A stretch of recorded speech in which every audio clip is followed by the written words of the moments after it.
Hello everyone, welcome back to the stream. I hope I am audible.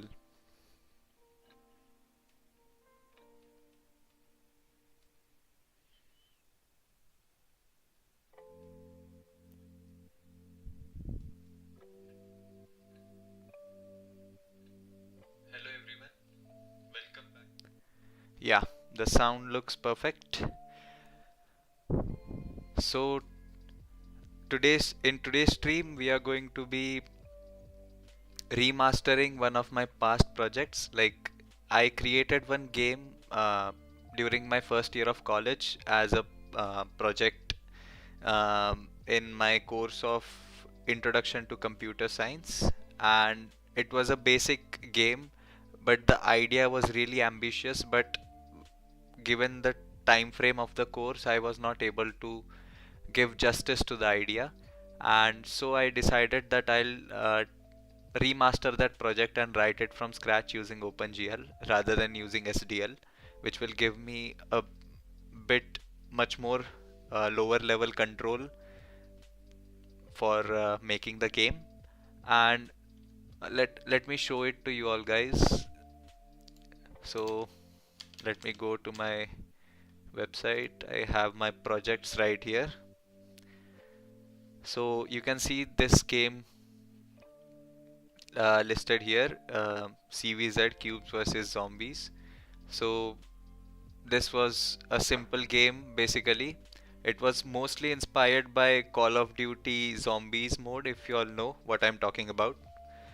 And basically the goal is uh, like you are in a world where everything is a cube, and as the game is basically portrayed from a top down view, the cube appears to be a square or a quad, but yeah, it does not matter.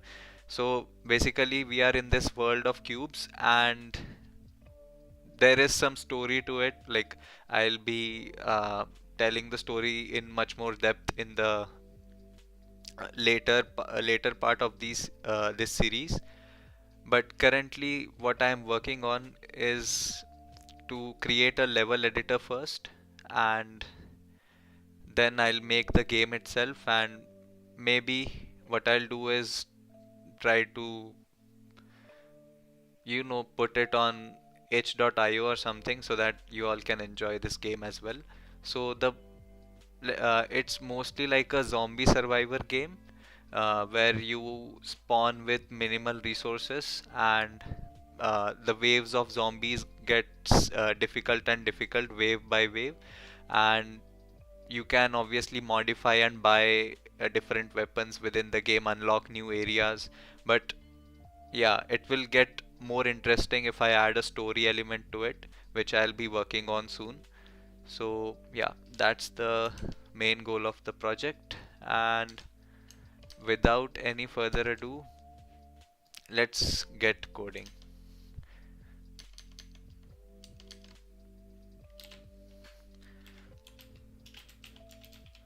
So as the routine goes, I'll just create a main.cpp.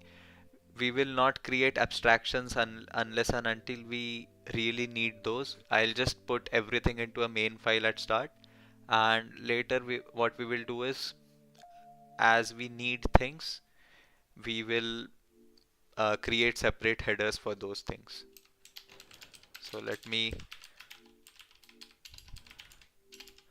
include the basic headers required.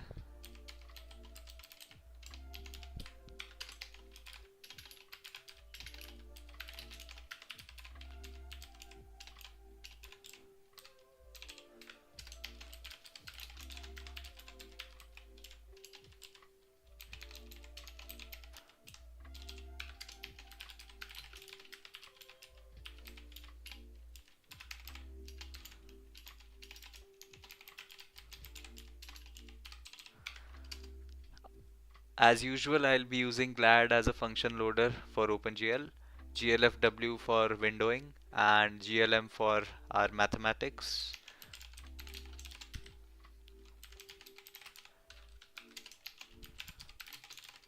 Now let's load the standard libraries like iostream, fstream.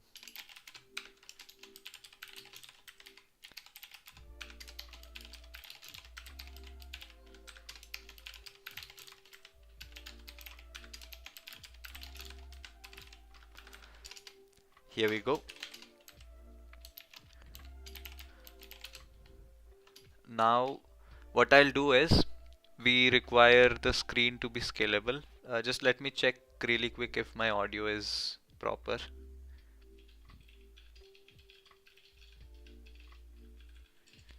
Here we go. Yeah, it's perfect. Let's get back to coding.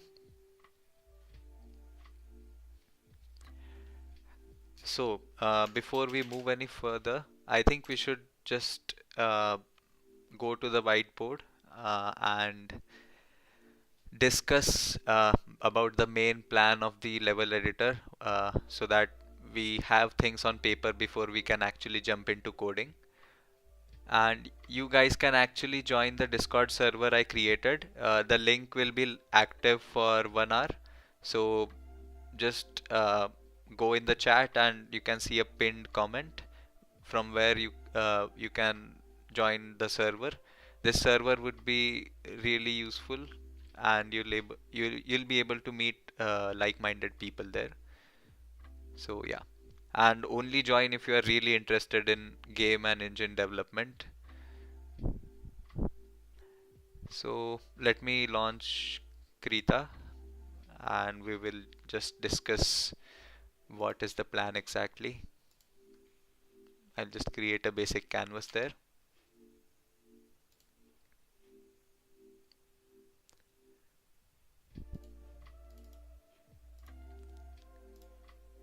Here we go.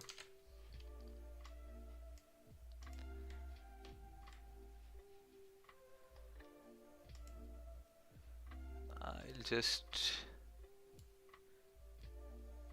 Okay, I'll just reduce the brush size a bit.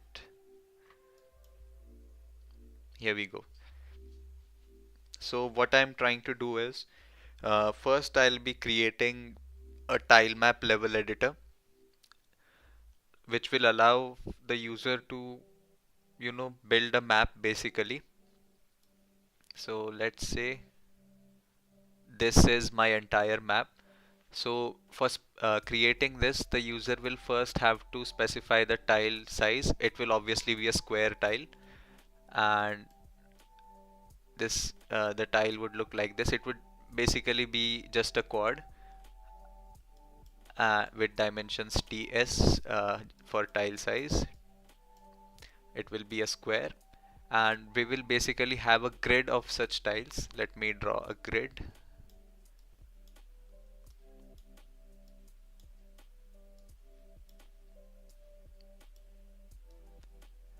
like so, and the player will be able to specify the height of height of the tile map and the width of the tile map.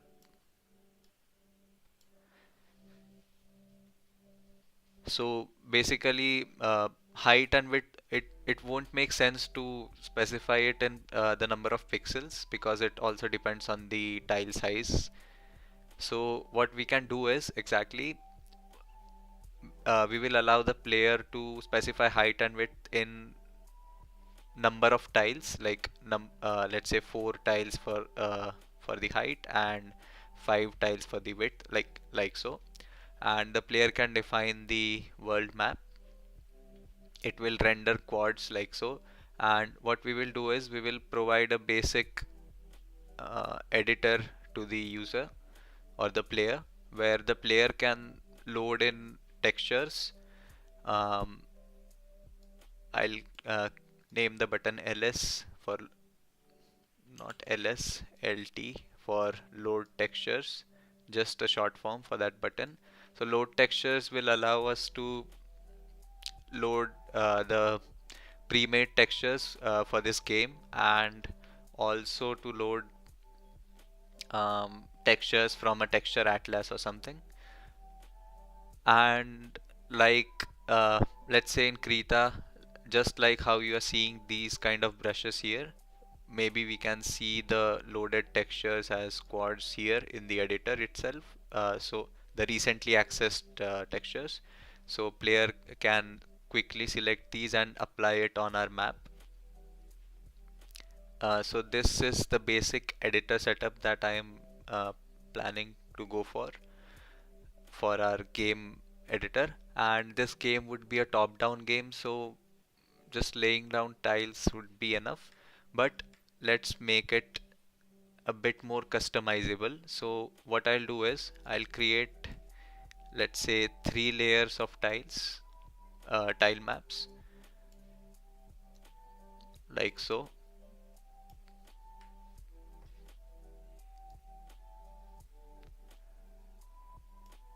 So I'm showing this in 3D actually.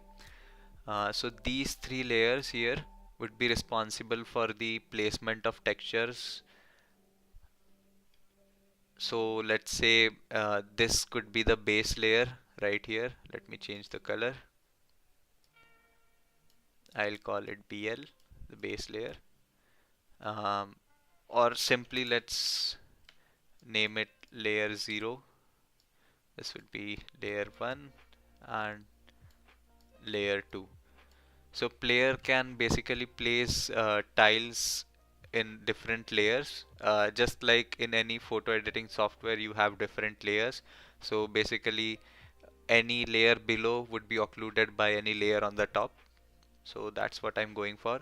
So the use case for this system would be that let's say you have grass, the whole L0, the layer 0 is filled with grass texture, and now let's say you want to place a fence on top of that. So you can place the fence in layer 1, like any building or any walls, anything could be placed in layer 1, and layer 2 would be for small objects within the world. So player or the user will get huge amount of flexibility here. And let me move this here. Yeah,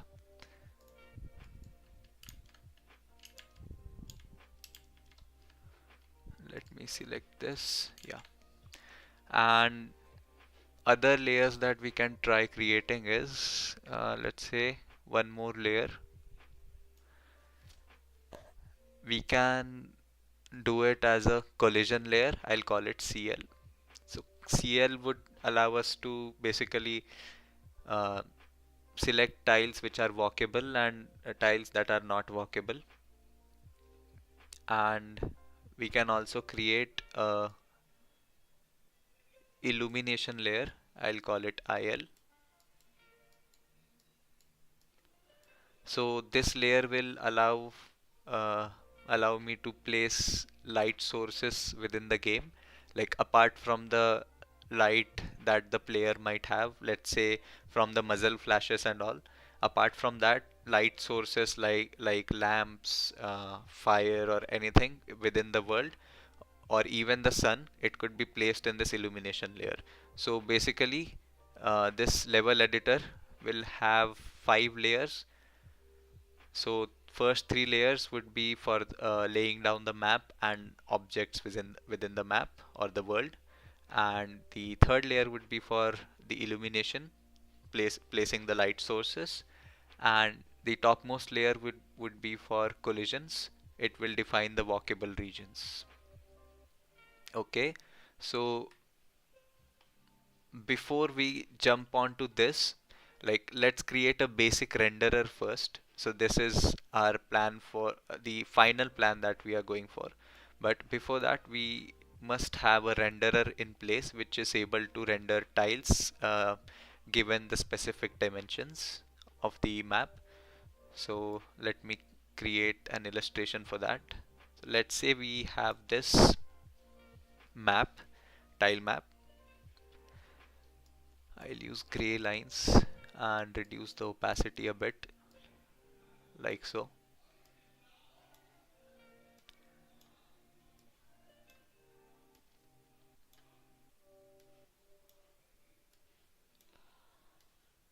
So let's say this is our tile map, the entire map that we have based on the specified dimensions by the user. And now we will define a camera basically. like so. So this is the field of view for our orthographic camera. Let's say we have our camera right here. I'll call it C. And let's assume that, hi Imanshu, hello, hope you are doing well.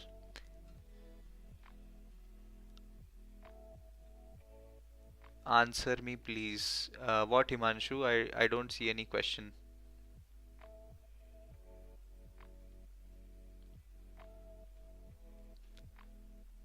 Yeah, you can post your question in the chat. I'll read it.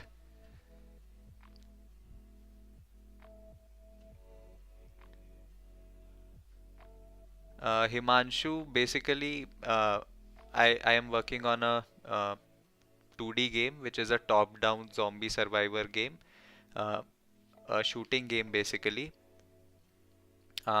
It like I made this game um, as a first year college project. It was made using SDL at that time, SDL and C. So the main idea, like it took inspiration from Call of Duty Zombies, if you know what that is. So basically, player spawns at a certain location. It's going to be a huge map. It has different regions to explore and unlock, and many objects or areas to interact with. And there are going to be places where you can buy and upgrade your weapons, craft new items, uh, like an RPG maybe, and there would be increasingly difficult waves of zombies coming towards you in this, and this is going to be a world of cubes, so we don't have any complex character models here, just basic cubes, cubes or squares basically. And I was thinking maybe I can add character customization, like character could have um, you know different facial expressions, clothing, and hairstyles. And yeah, basically you have to survive in increasingly difficult waves of zombies.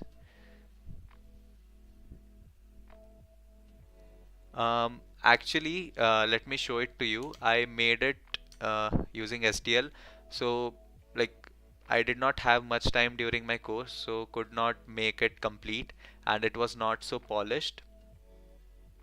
But right now I'm writing it again from scratch, but this time I'm using OpenGL for doing that, so I get much more control. And I'll also be adding a level editor so that I can, quickly lay down maps instead of, just specifying raw coordinates for that. Let me show it to you. Right here, like if you check the description, you'll be able to see my portfolio website, and in there I have just added a card for this project. So this game looked like this. So it is a top-down shooter. Right now it is not so polished. You can see the player right here trying to shoot, the score, ammo, everything, and there are loot boxes around.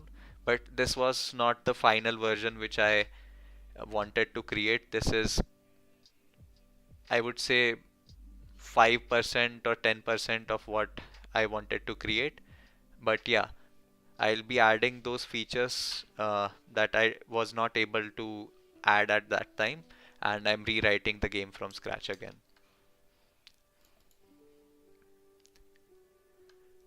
Hmm, that's great, Himanshu. Like you can also make that type of game. You can check the pinned comment in the chat section. I have pinned the link for invite link for Discord server. You can join that.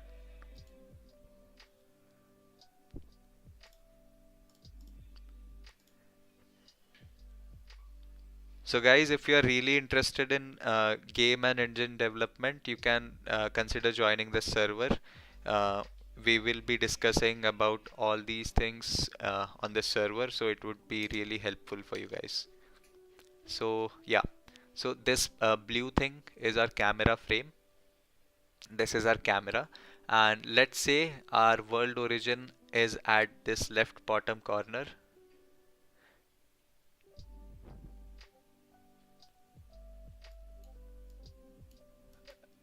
right here.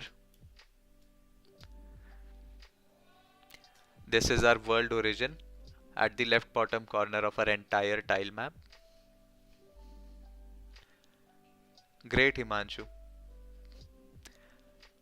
So yeah, so let's say this is our camera's position vector and the coordinates are cx and cy.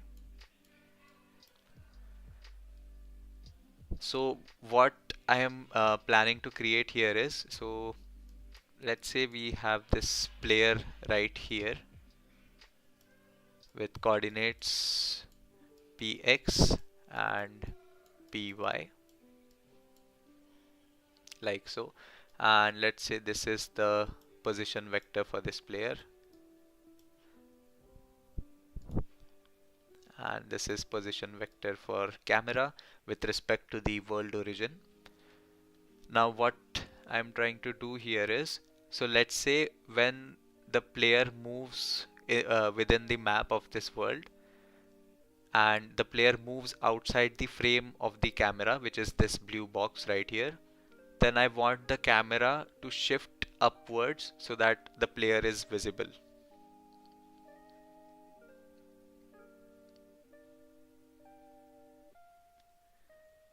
Yeah, sure, Himanshu. You can just write any of your queries on the server. I'll respond anytime. Good night. Yeah. So when the player goes out, I want the camera to shift by the half of the height of this frame. So let's say this is W by 2. W is basically the width of this frame and this is H by 2. H is the height of this frame in pixels obviously. And the test that I'll have to perform for this camera movement is, let's say I call this distance along this diagonal as L, which will just basically be calculated by using the Pythagoras formula. And if the player's distance with respect to camera, let me use another color, this PC vector, if the magnitude of this PC vector is greater than L, then we will shift the camera by height by 2 if the player moved outside the frame in the vertical direction, and W by 2 if the player moves outside of the frame in the X direction. So that's the kind of mechanics I'm trying to create.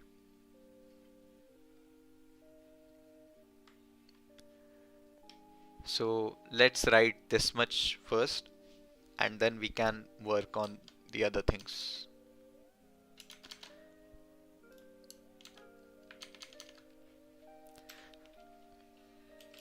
I'll create an integer for width. I'll set it equal to 1920. I'll just set it equal to my own screen dimensions for the first time, and later we can add functionality so that it scales according to your screen resolution.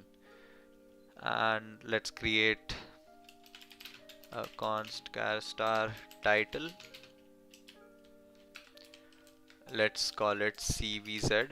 So the first game that I created, it was called CVZ or Cubes versus Zombies. I don't know, but yeah, that was the name I came up with at that time. So now I will call it CVZ Definitive Edition.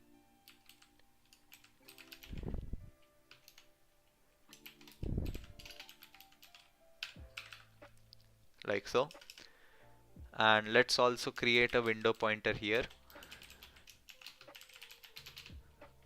I'll set it to null pointer at first, and let's write a basic shader class because we will obviously need an abstraction for that. Otherwise, we'll just have to compile each and every shader manually. That would be, you know, too many lines of codes. And to save that, just we'll write this class.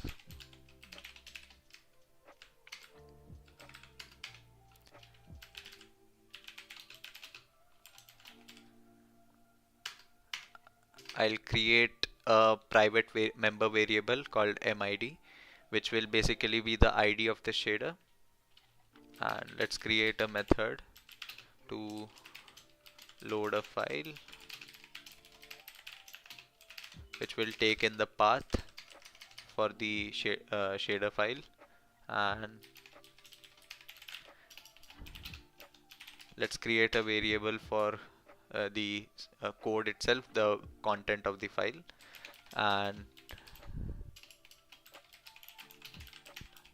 let's create a variable for the file, and let's set some exceptions.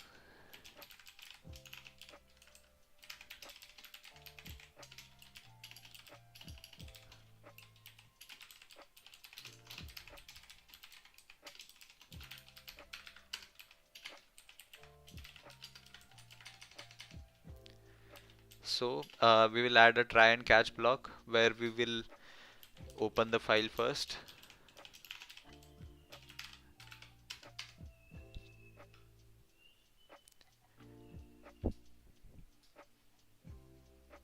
like so. Let's create a string stream.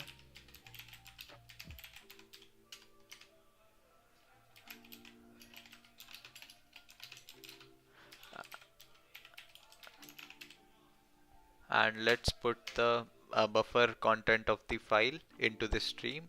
Let's close the file,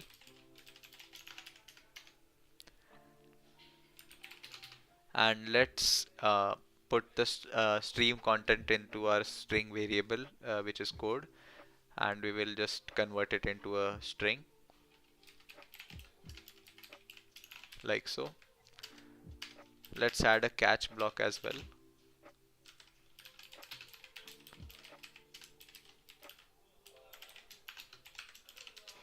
Just in case if we fail to load the file, or the exceptions, you know, they give some error. So in that case, like so,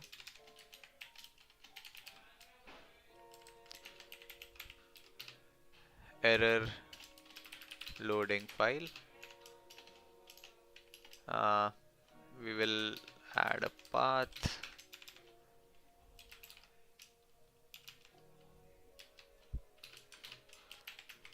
reason, like so. Yeah, after that we can just return the string. Let's create a method to compile shader.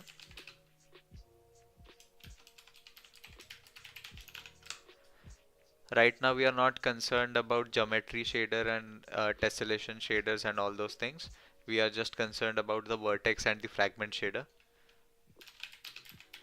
So we will add a boolean to just check which of the shader, which of the two is this shader exactly, and it will take in the source code, and a bool to check if it is a vertex shader or not.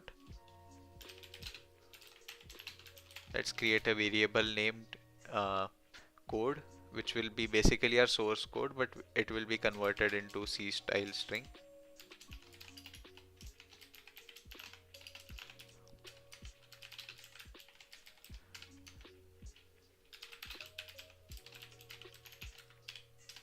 Let's assign 512 bytes for reporting the error, and let's create the shader variable itself, which would be returned by this method.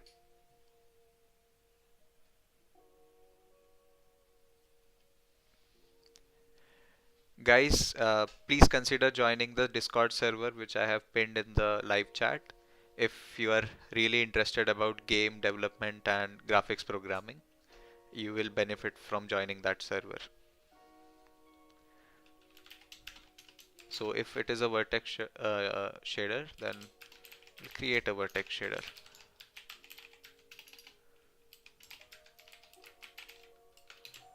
Otherwise,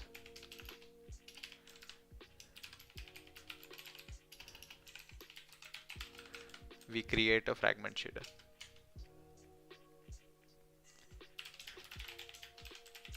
Now we specify the shader source.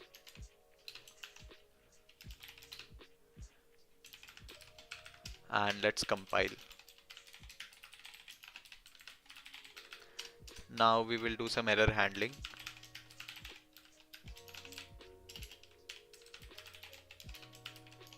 Check the status of compilation. We'll store the integer into the success variable and check if it is successful or not. If it is not, then we will get the error string.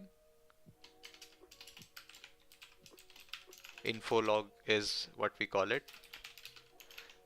512 bytes null, and the variable for that, and we will just print it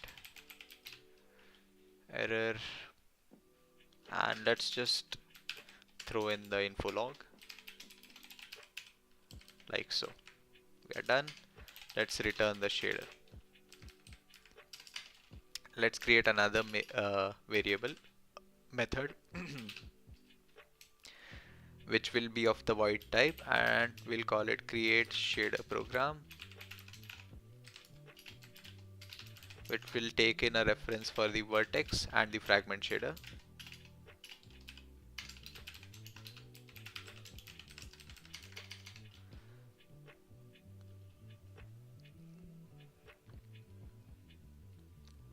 Like so, and I'll assign the MID to GL create program.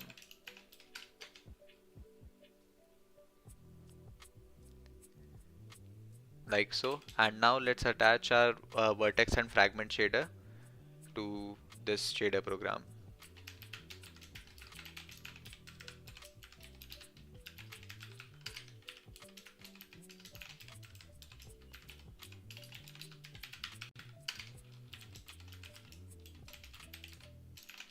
Now just we will link all, both of these shader into a shader program, and let's do some error handling.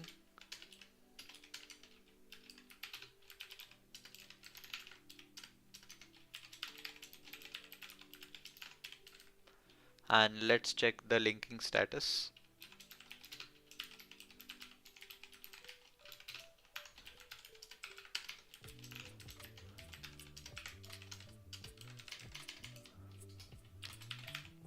And if we fail to link the program, then we will get the error string or the info log.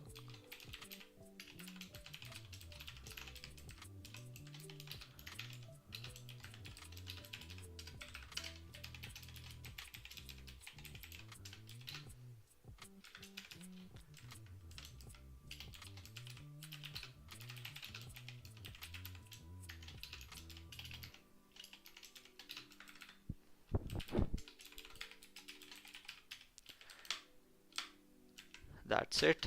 Let's create the constructor and destructor for this class.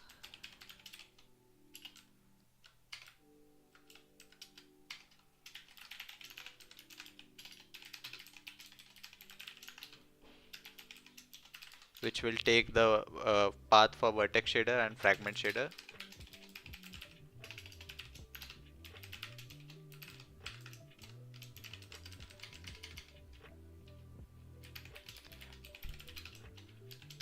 Let's load the vertex code.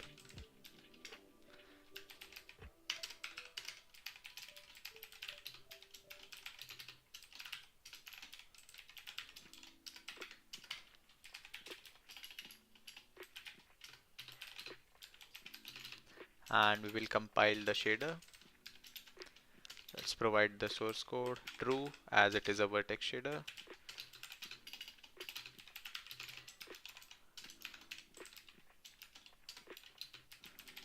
False, and we will call create shader program and pass in vert and frag like so. This will create our shader program. Let's also create a destructor.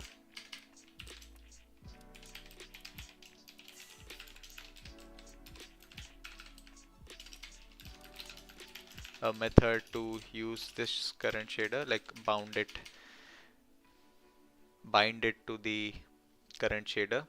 So we'll do gl use program and we will pass in the ID.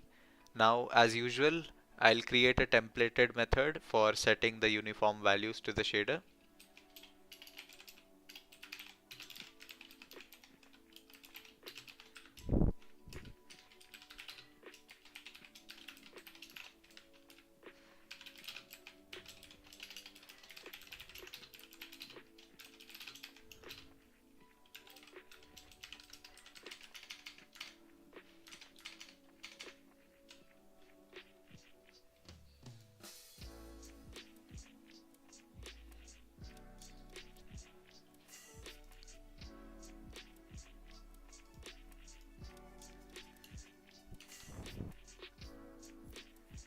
Guys, if you are enjoying the stream, make sure you subscribe for more such content and drop a like if you like this stream.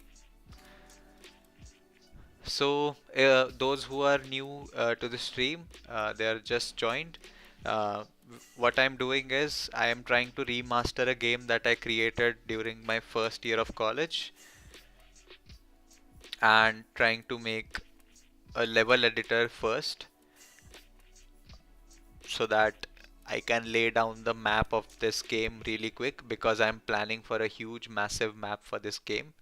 So let's see how it goes.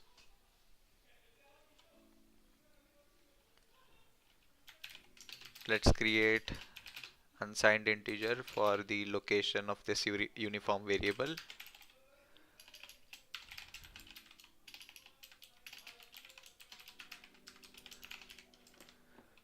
Let's pass in the ID of the shader program and the name.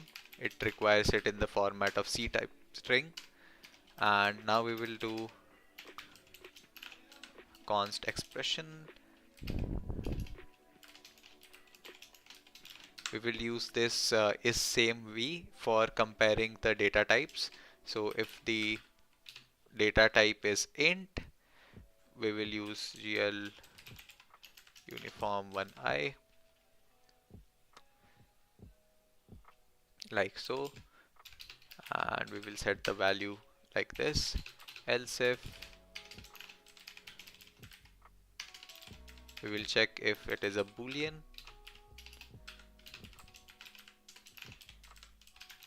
We will use the same method, just this time we will typecast it into an integer and then send it as a uniform variable.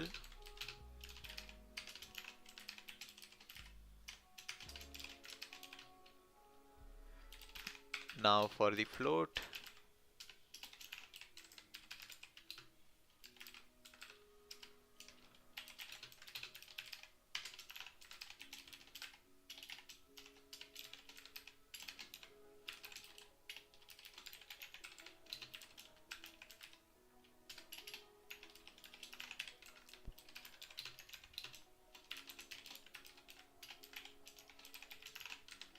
GLM value pointer is nothing but basically it provides the pointer to the first element of this vector or array. It's what it is under the hood.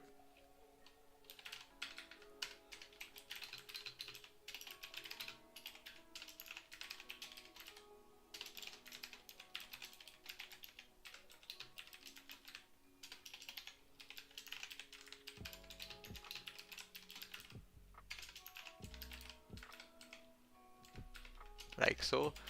Now let's handle the case for setting a matrix, transformation matrix, which is of dimension 4.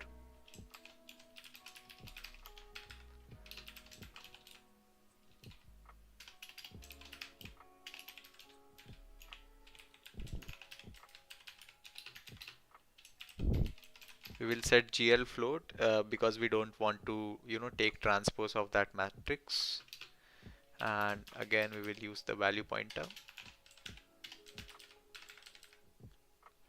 like so. And now we are done with the shader method. I will just push the changes to this repo.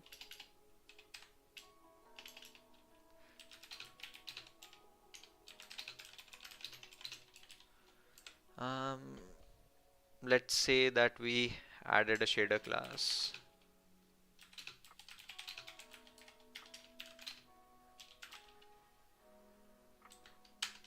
Let's push it to the main.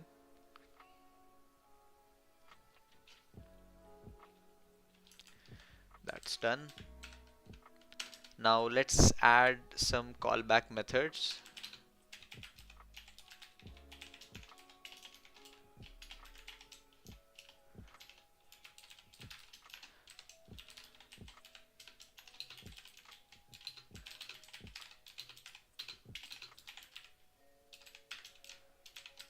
These callback functions are really amazing. So like this frame buffer size callback, it basically when GLFW detects a resize in the window, it will call this method, and inside this we will call GL viewport,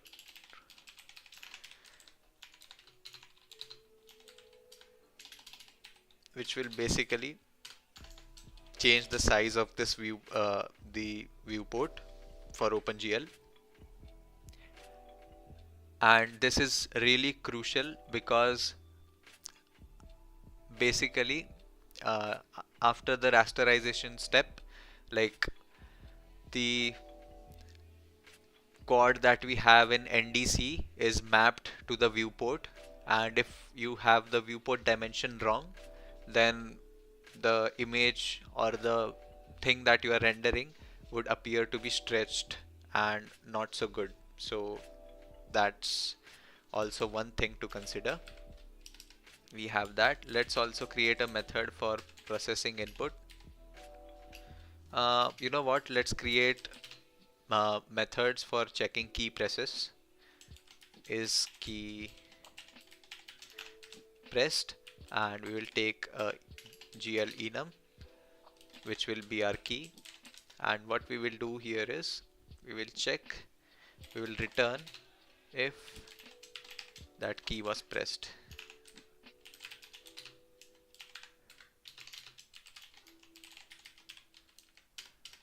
Let's create another method to check if the key is just released, like if it was pressed and just now released.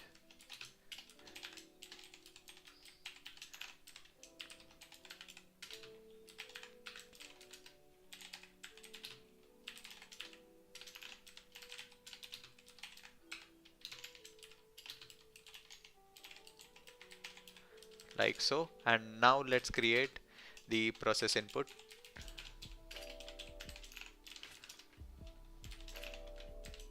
If is key pressed,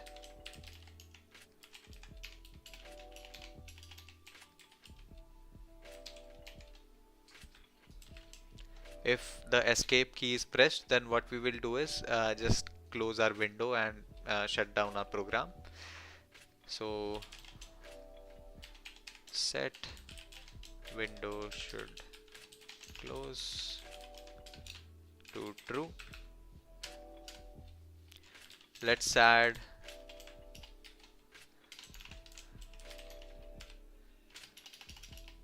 let's say if we press the key T, then we will enable the wireframe mode.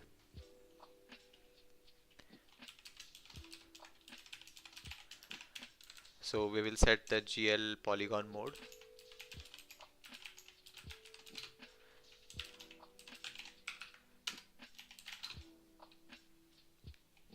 Otherwise, the polygon mode would be set to GL fill.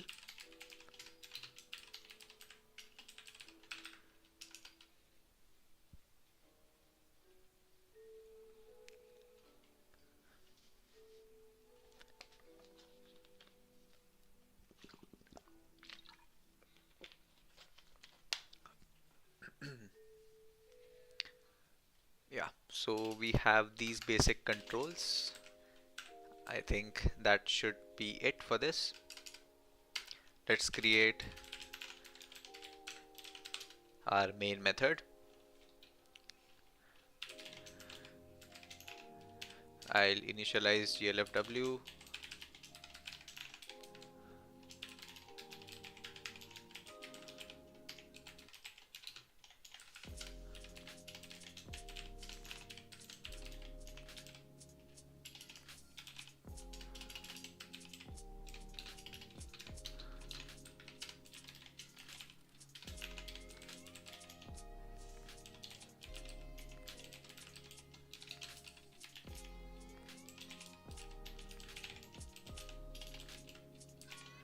So here basically we are setting the version of OpenGL that we'll be using, 4.6, and we'll be using the core profile, not the deprecated version.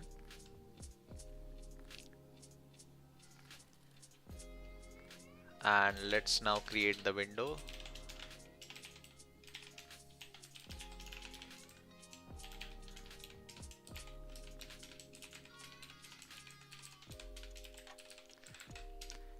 We are just basically creating a fixed size window right now. Like, it can be resized, but it won't allow for full screen right now or using secondary monitors, but I'll add that feature soon. So after our window is created, uh, let's handle the others later, because anyways later we'll be creating a window manager class to handle the windowing system. But right now we are just putting things into main, unless and until we face any problem. You know, if the length of the file goes too long, then we will start creating headers for each and every class.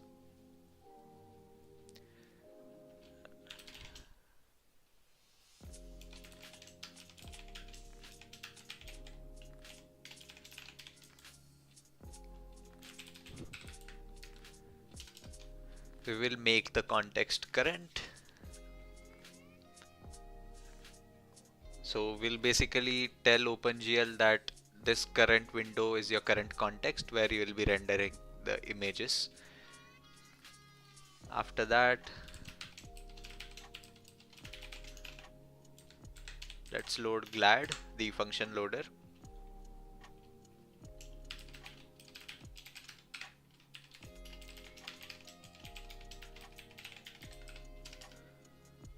Now let's say we create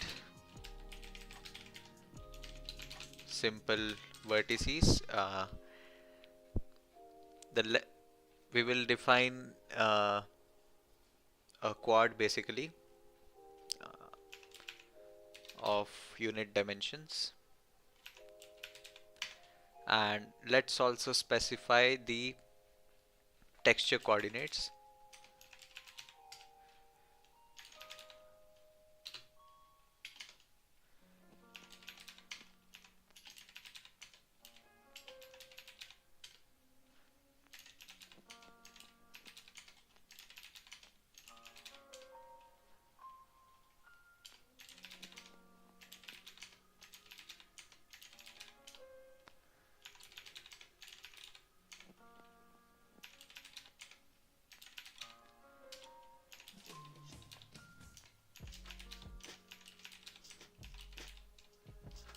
Like so.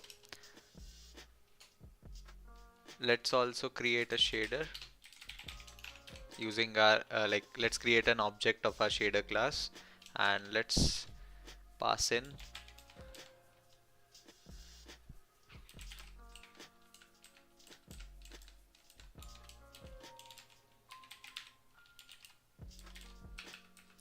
like so, and let's create the VBO and VAO.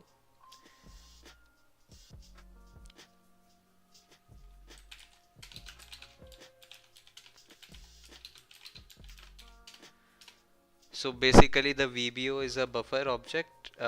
Based on the usage that we specify, it will be stored on a different kind of memory, basically on the GPU. So if we set it to GL static draw, then it will store into the device memory. Device is basically our graphics card, and it will store it in the DRAM.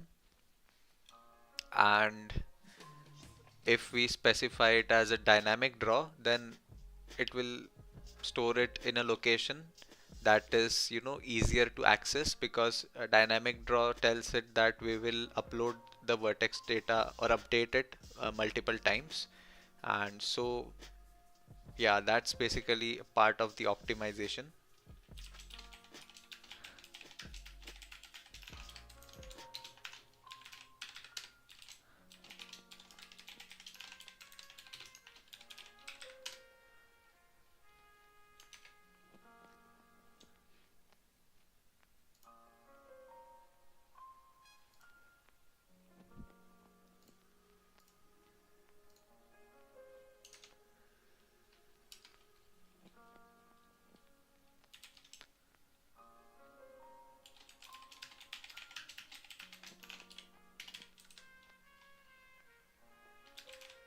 Let's bind our VAO.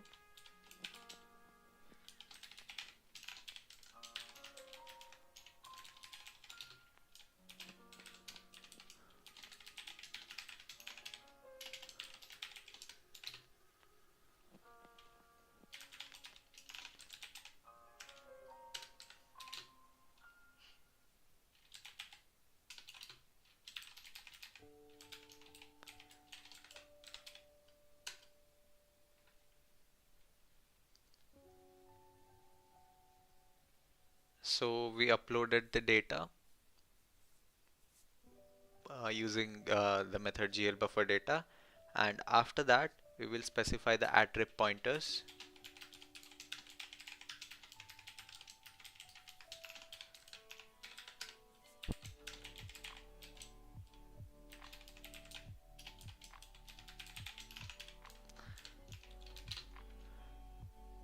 In location 0 we will pass two values, that is GL float.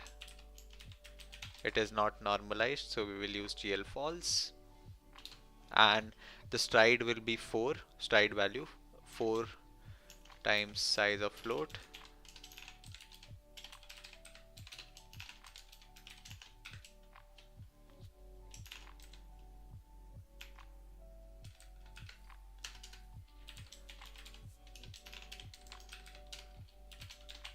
Once we have this quad data on our GPU, we can use it again and again for drawing multiple quads. So we don't have to technically upload any other data uh, except for our textures.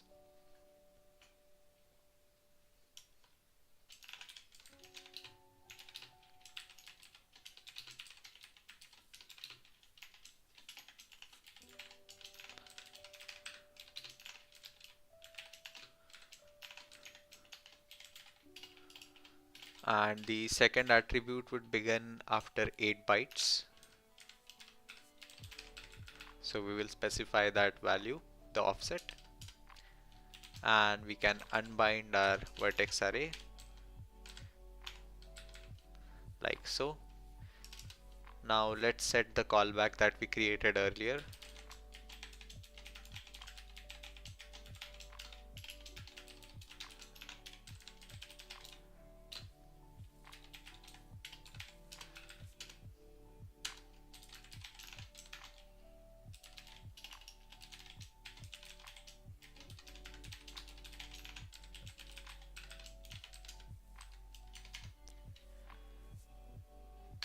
Let's create methods so that we can, update a few values. Let's create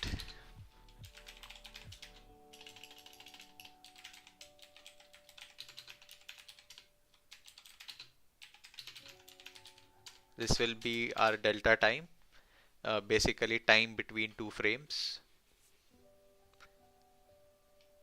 And let's create these methods somewhere around here. We'll call it update time.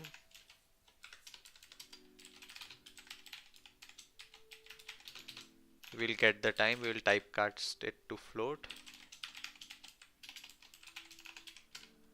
and we'll do dt is equal to current frame minus last frame. So basically time between the two frames, the current frames timestamp, uh, and we will subtract the last frame's timestamp from the current frames. So yeah, and let's set the last frame equal to current frame, like so. This will update our timer, and we also need a method to update window.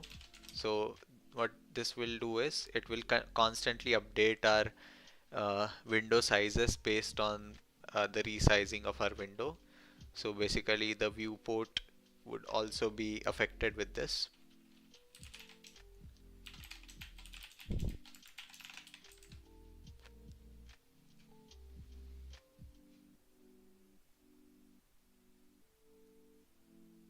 Hi Coder SG, I am using RTX 3050.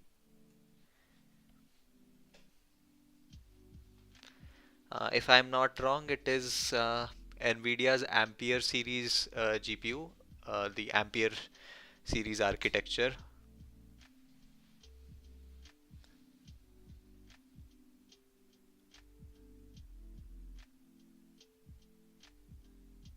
Yeah, Coder SG, I'm using. No, it is not Unity. I am basically building this game from scratch using OpenGL and C++. So I'm directly interacting with the GPU with the help of this graphics API.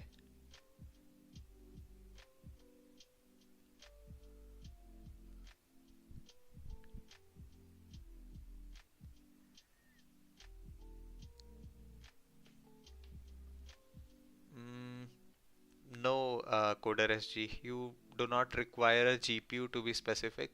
Uh, like many of the systems come with uh, integrated graphics like the processors, so you can make use of that. Unless you are making a huge project, you will require a dedicated graphics processing unit. You are also in game development. That's great, Coder SG. So are you working on any project these days? Like, do you use game engines or any graphics APIs?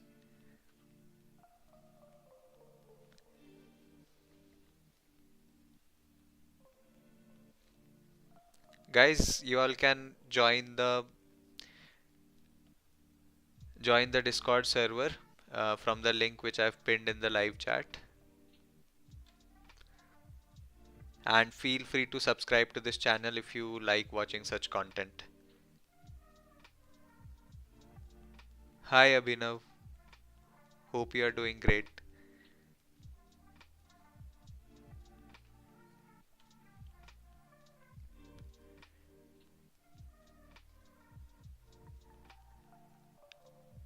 So Coder SG, like I made a game using SDL, which is basically a graphics library which is built on top of OpenGL during the first year of my college. And given the short time span of the course, I was not able to give justice to the idea of the game that I had.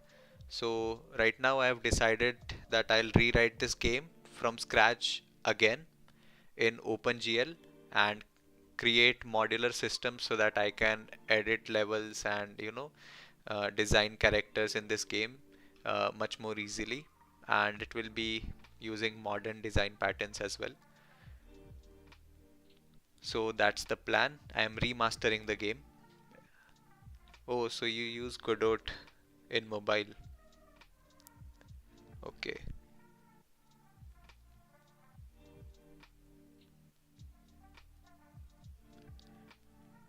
Coder SG, I don't think you require a really high-end GPU. Like if you are using graphics APIs, like 30K is fine. I think you can get a decent laptop with a decent GPU. Because like when you are doing graphics programming, the optimizations and everything are in your hand, in your control. So like let's say for example, if you write this same game which I am writing in Unity, uh, it would run 5 or 6 times slower in Unity as compared to my current implementation, because the implementation that I'm writing is much more specialized. Like it does not have the bloatware that Unity provides. Oh, okay. I set a timer for this invite link. I'll just increase that. I'll reshare the link.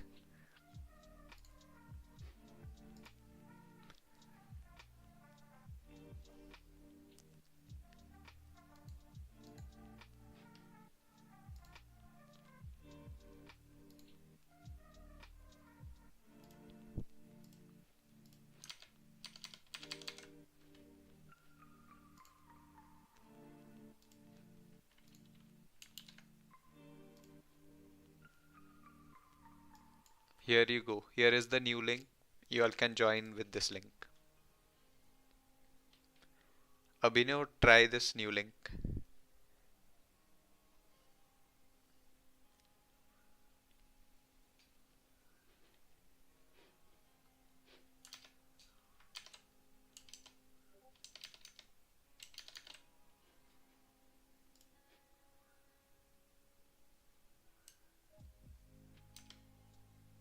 So let me show a demo of that game which I made earlier. Like I have it on my website.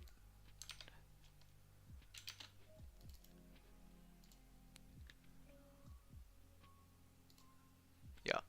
If you can see, I just this is my portfolio website where I have a card for each project. So this was CVZ, Cubes versus Zombies, a game that I created, and this is uh, a separate project from the game engine that I am creating.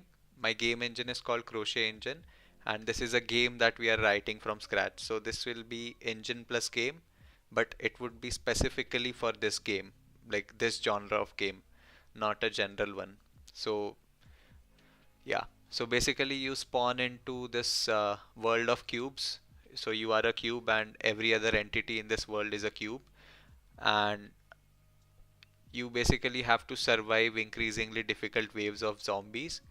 I am also going to add story mode to it. Not engine, it's called Crochet Engine. Okay, that's good, Abhinav. So, Abhinav, the idea is uh, like this is the crochet engine that I've created. So this is the link for that right here. And this CVZ game that I created, it was basically inspired by Call of Duty Zombies mode. If you know, if you have played Call of Duty, yeah, you would know that.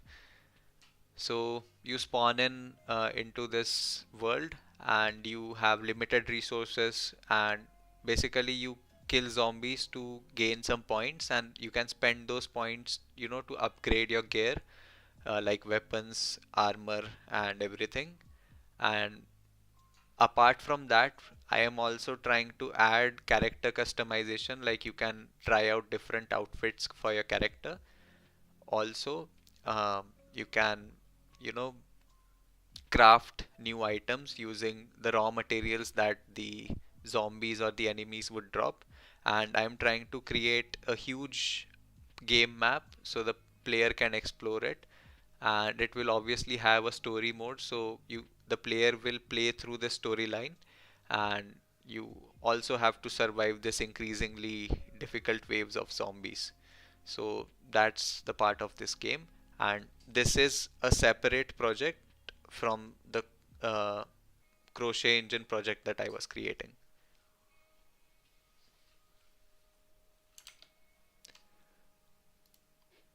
So if you all don't know, like crochet engine is another project of mine.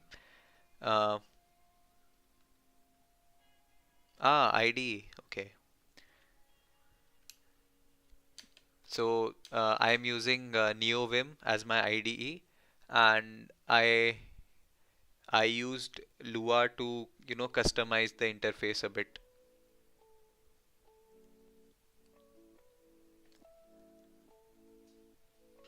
NeoVim is actually really cool. It's a text editor basically, not an IDE, I would say. Uh, so like this is modified, so we have this, navigator on the side. But yeah, what NeoVim does is it allows you to navigate around with your keyboard only, so you don't have to touch your mouse. So that's really cool, and that's why I like to use this.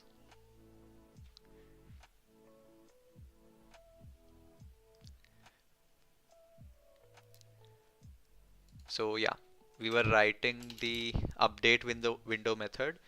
So what this will do is get the current window size and update our variables right here, these ones.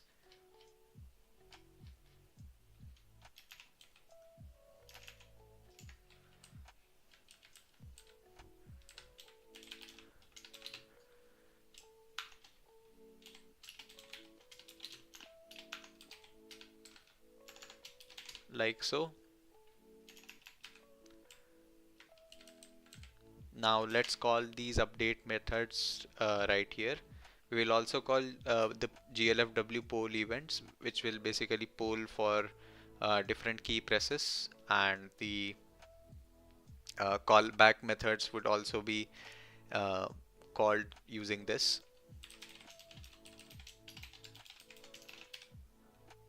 like so. And now we will also call our update methods, update time and update window. We'll also call the process input, and then we will clear our frame buffer. Let's set the clear color first. We will set it to black.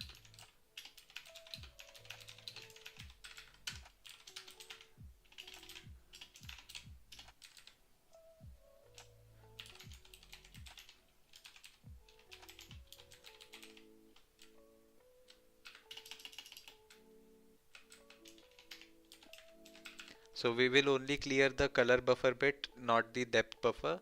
And I'm not enabling the depth buffer because we are dealing with orthographic projection and 2D. So we don't require depth buffer. So we have that, and let's use our shader right here. Let's set some value. We will define these variables now, but let's do this first. Model for our model matrix, and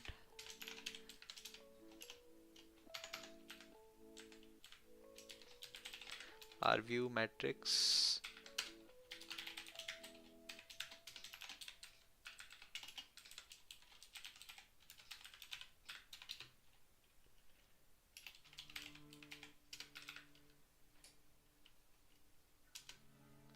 And then we can bind our VAO,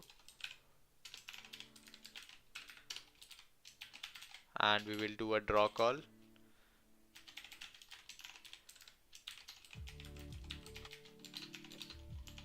We are using triangle as a primitive. This is the basic uh, primitive that each and every engine uses.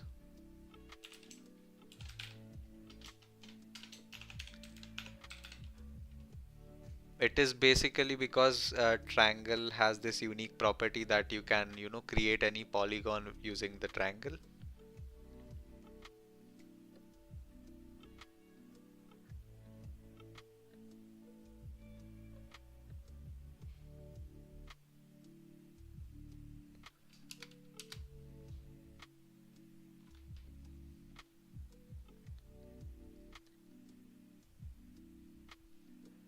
So we have this, and after that we will just swap our buffers like so, and we will pass in window, and let's clean up our resources.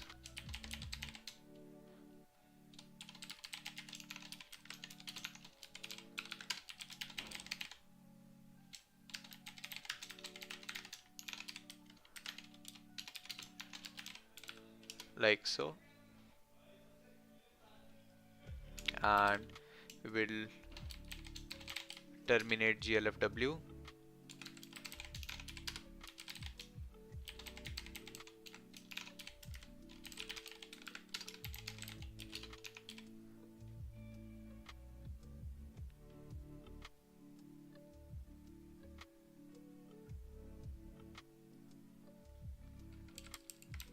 Like so.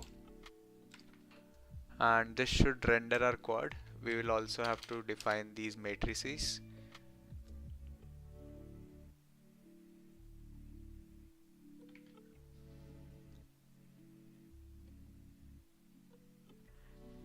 Binav is asking, LSP is a lifesaver for OpenGL. Is there a way to see what arguments the function accepts?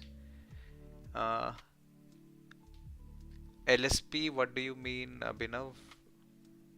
Like, could you provide a description for that?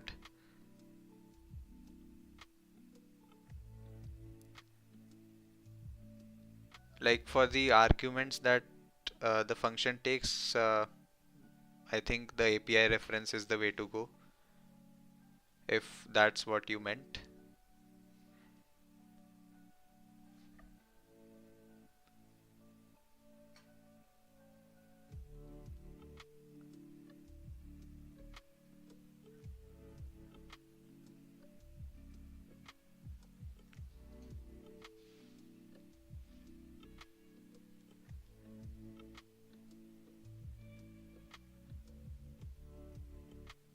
You mean uh, you were talking about the IDE, right? Yeah, yeah, exactly. They are, but like right now in my case, like I have practiced, made many different projects in OpenGL, and I think the functions and the arguments that it takes has become kind of a muscle memory to me. So it is a bit easier for me.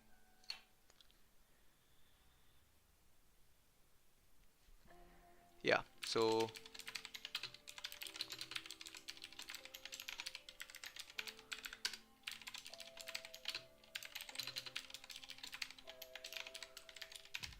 let's define this.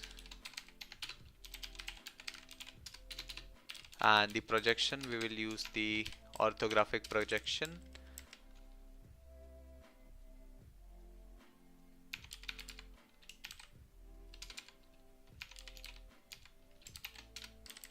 We will set the dimensions.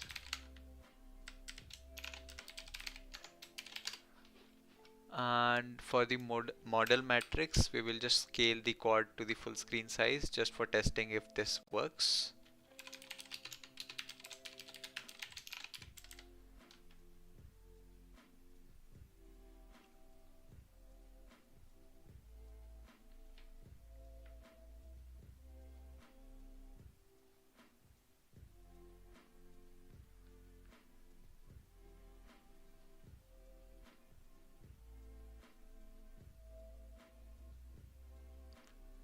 Oh, you are talking about the language server protocol.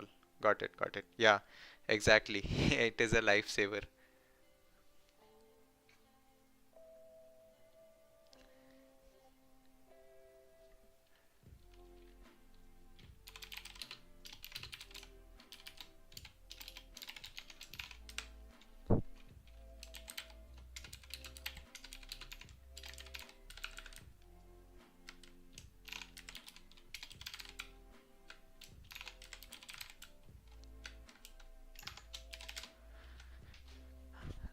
We have our basic renderer in place.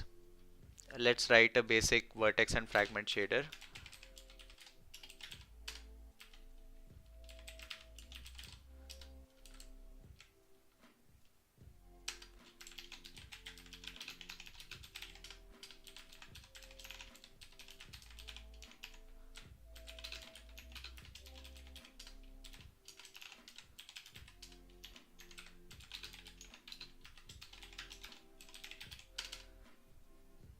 We'll be taking in the position and the texture coordinates as our attributes or the input to the shader, vertex shader. And we have our uniforms, which is the model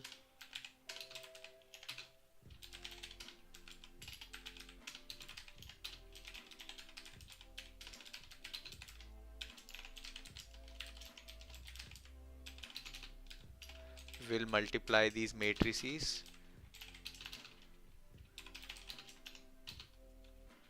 with this vec4, which basically takes in our position. We will set the 0, we will set the z coordinate as 0, and our homogeneous factor w stays 1 always.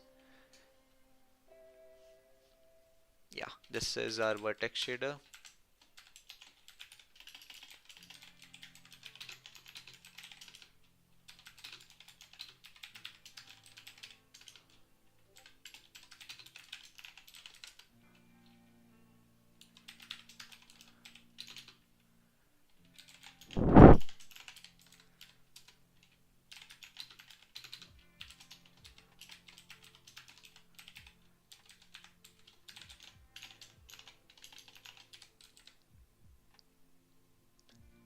I'll just display the UV space just to test if our renderer is working all right.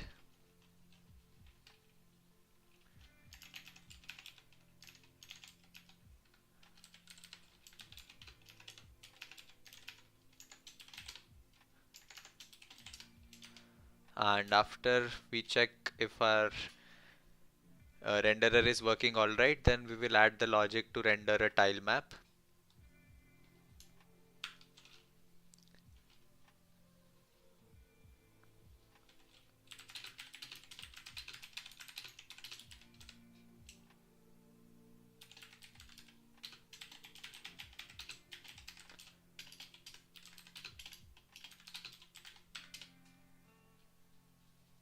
Let's push the changes, and I'll just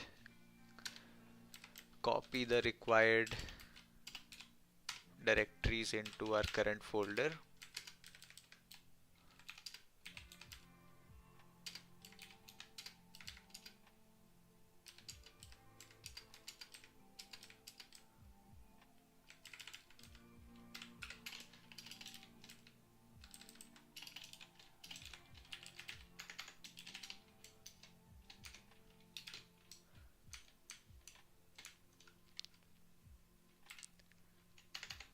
Let's make a CMake file.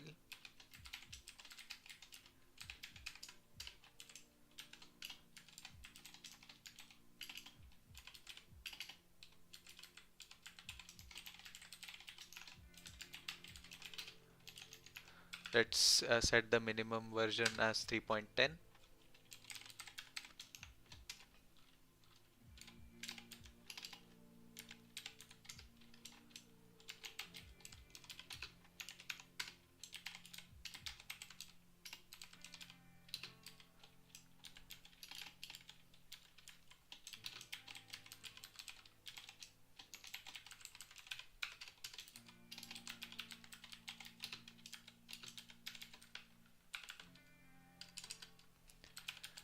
Let's include fetch content.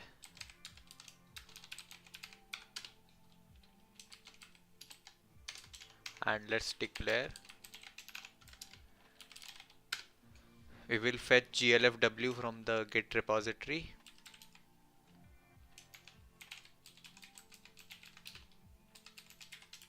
Let's provide the URL for the repository.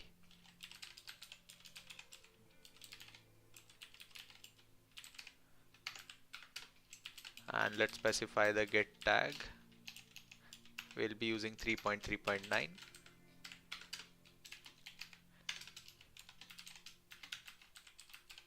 And let's make available.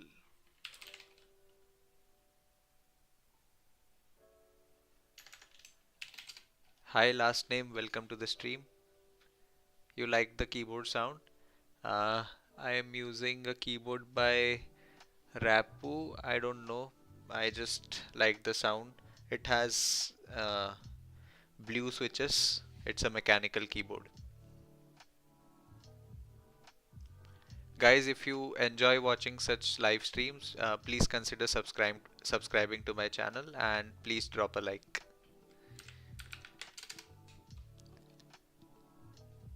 Also, let's do find package, OpenGL,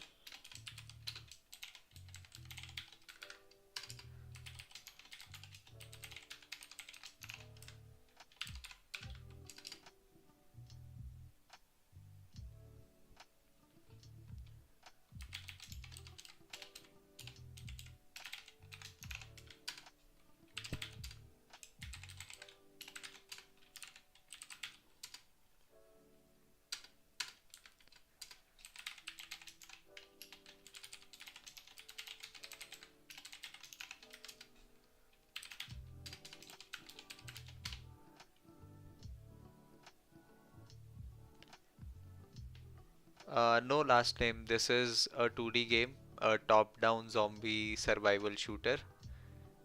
It's kind of like Call of Duty Zombies, but in a 2D version.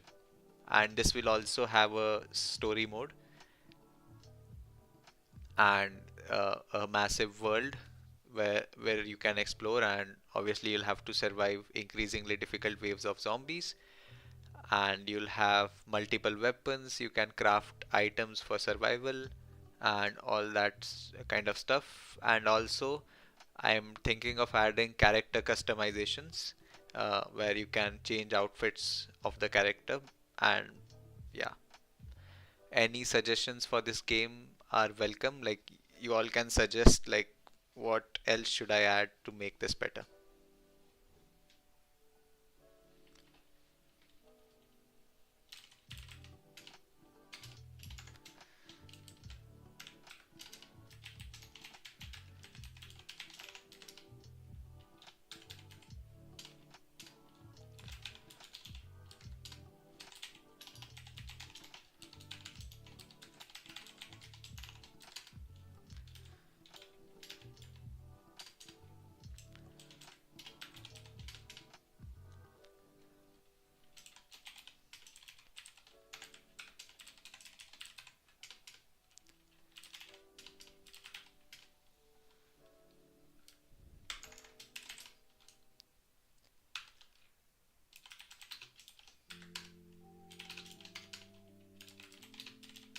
Let's run CMake. Hmm. Ah, we added a semicolon here. It's not C++. Let's run this and let's build.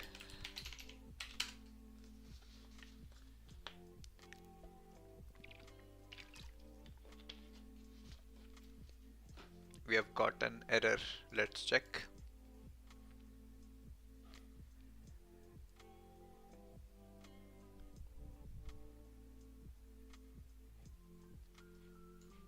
In the compile shader method, GL create was not declared in the scope. It should be GL create shader, not GL create. And this should be glfw destroy window, not just glfw destroy.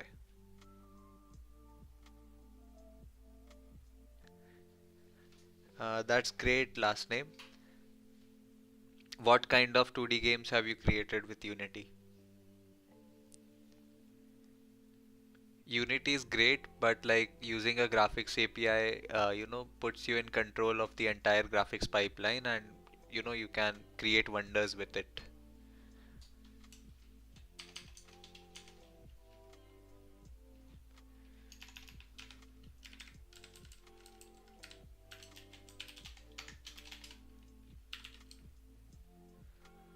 Um, let's see. Yeah, this is where we made an error.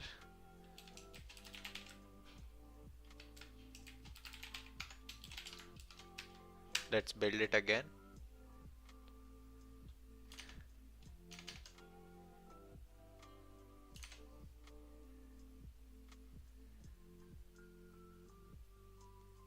Here we go. Let's run this. Okay, we have this working. Hmm. But why is it showing only half of this?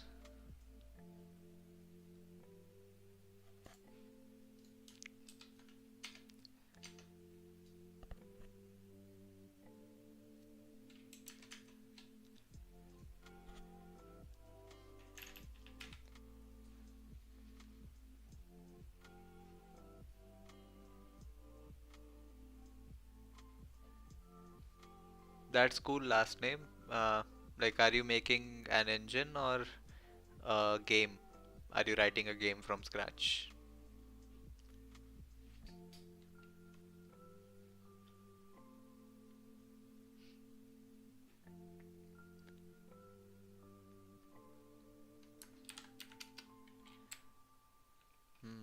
quad itself is positioned like this. Let's fix this.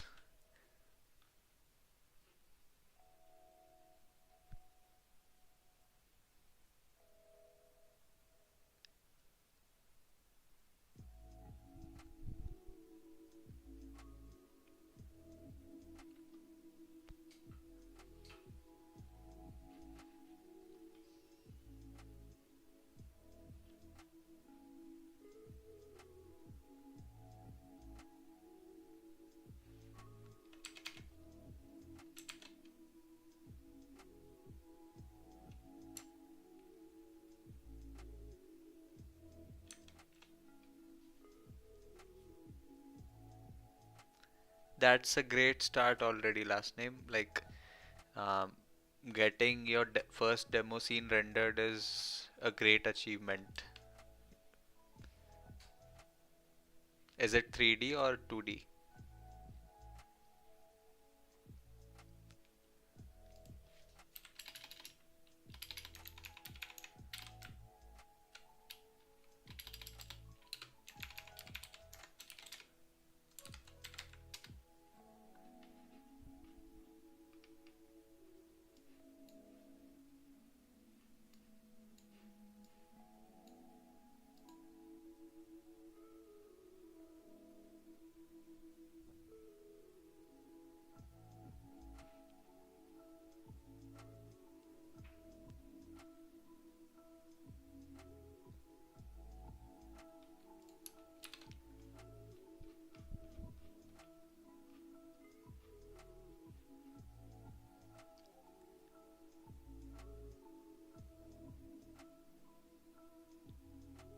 Ah, okay, my bad. I was not sharing the output window.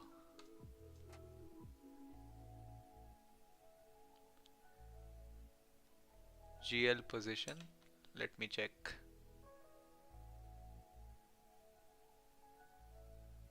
I don't think so. We are multiplying these three matrices with transformation matrices with our vec4, and our position is basically a vec2.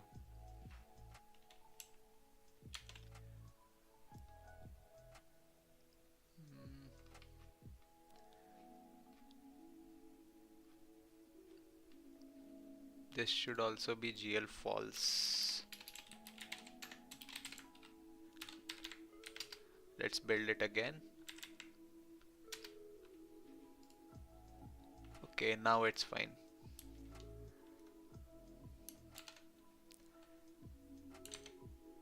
I'll share the output window.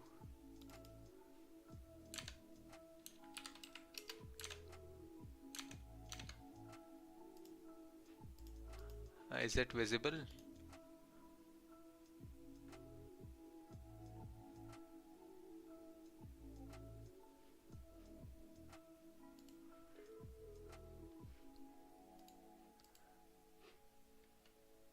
I'll just scale back that quad to the screen size.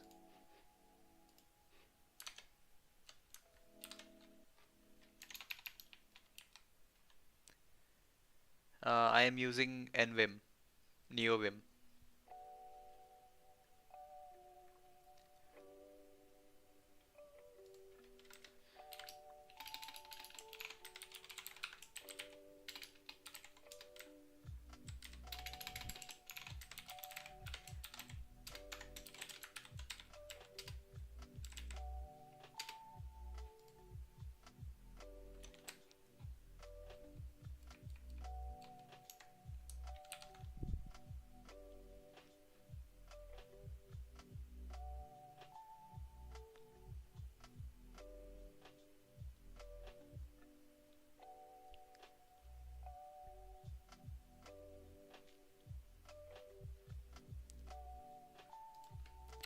There still seems to be some issue, like let me show it to you all.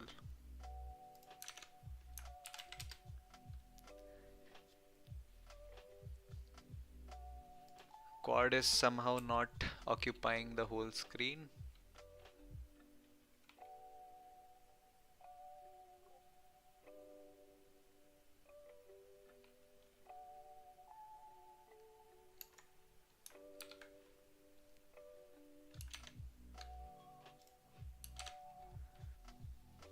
let's try to debug this.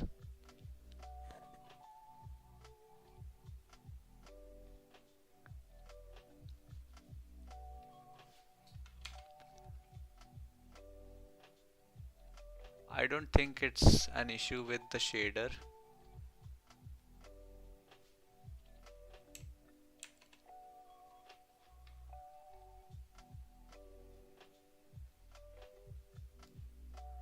This is fine.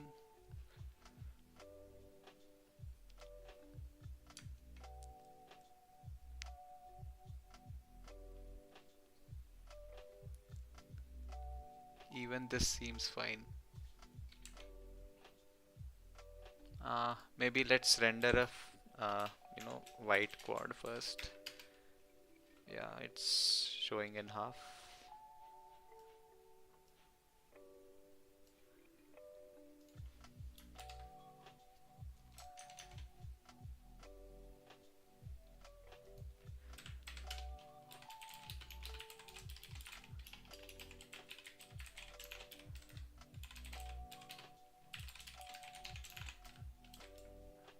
Got it.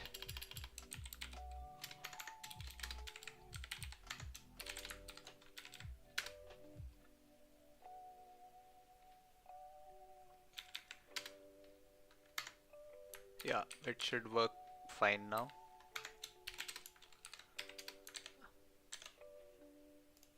Here we go.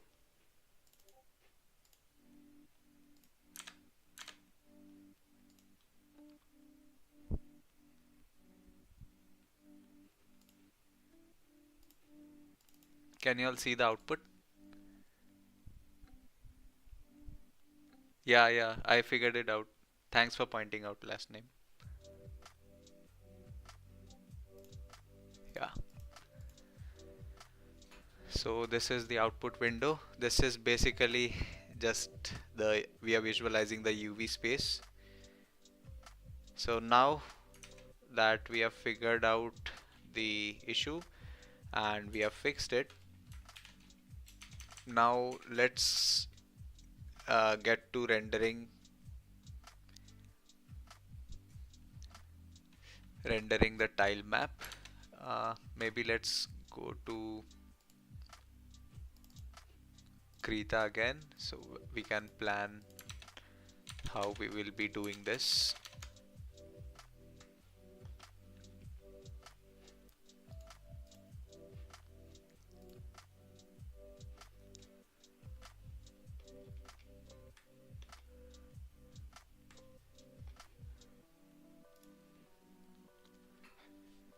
So basically, let's first try with the basic element, which is our tile. So tile will be nothing but a rectangle. So we have defined our vertices based on the origin. So we'll create a structure called rectangle and we will specify this as origin, and we will also create a member variable to specify the size, the dimensions of our rectangle. So we will use the matrix or vectors of rectangle for rendering a grid, but this will have another issue. So let's say we have our tiles like this, and like basically we'll be specifying the tiles from top right here in our vector, but while rendering, like this would go down, like basically this will be inverted, so we'll have to create a constraint for that. Let's see.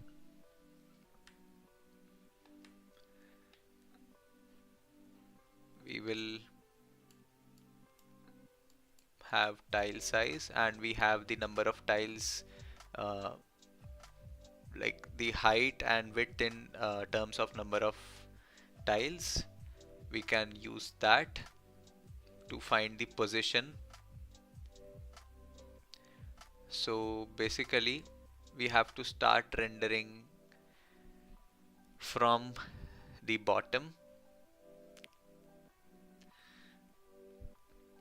Let's say for this style, its origin position is 0 0. This will be ts comma 0 and so on. So in the x, the position will be basically the y, the yth index of in the vector or our matrix times the tile size. This will be our x position. We'll call it xp. And for the y, we'll basically have to invert it. So let's say this position will have to start rendering from this tile, right? So this position will get this by, because this will be at 0th index in our uh, matrix, and we'll have to render this first. So we'll have to get this position. So we have the total height, let's say h, and we'll have to subtract the tile size. So let's say y position is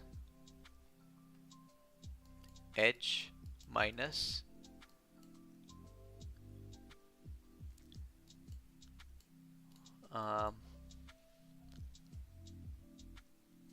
1 plus 1 plus x. X is basically the column number, the index into our vector matrix, and we will multiply this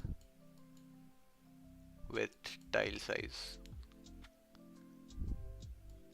Yeah, so this will help us to get the position, and our size would be already tile size. It would be specified beforehand. So using this we can just render our grid. So let's try that.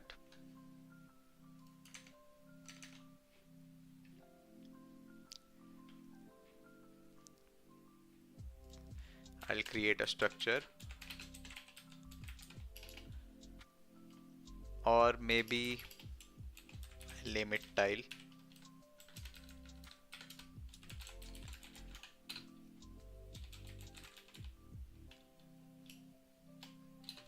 Origin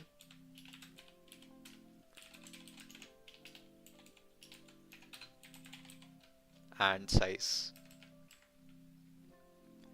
After that, let's create a matrix of tiles, and we will call it a tile map.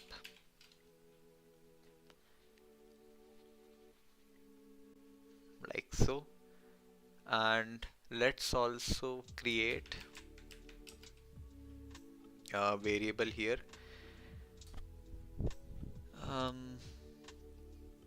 Let's say int tile size. I'll set it to 32, and map height, let's set it to 100 tiles, and let's set the width to 100 tiles as well.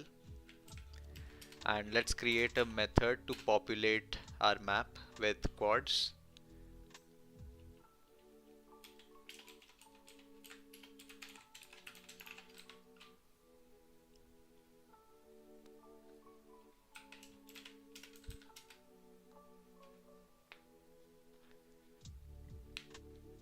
Like so, and we will create nested for loops.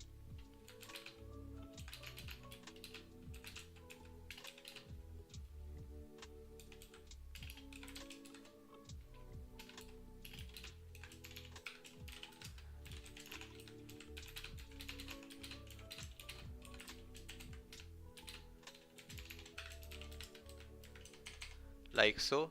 And for each element we will create a new tile. We'll name it T, and T dot origin dot X, basically the X coordinate, we will get by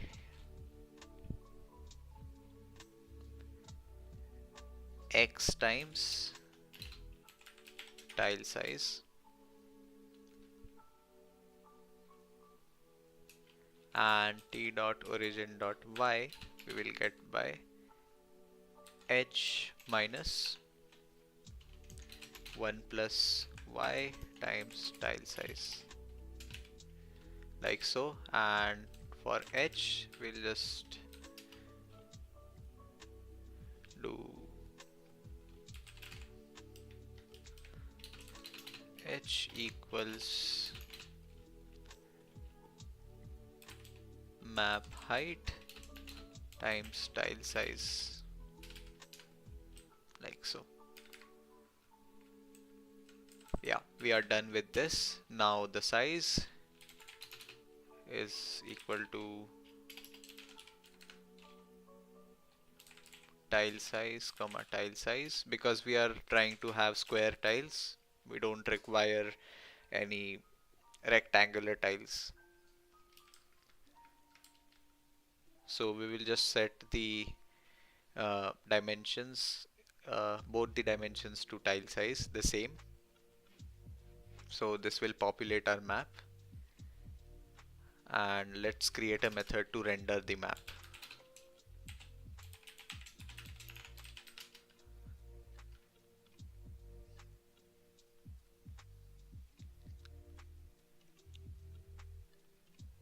So for this method we'll require the matrices here too. Um, what we can do is, yeah, let's do this.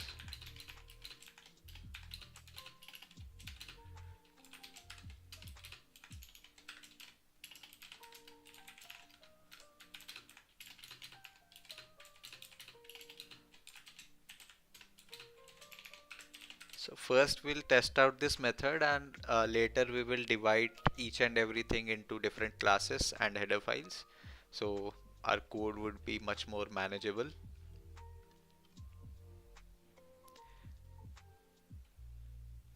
We'll require a different shader, a shader for this, and for each tile we'll have to update the model matrix.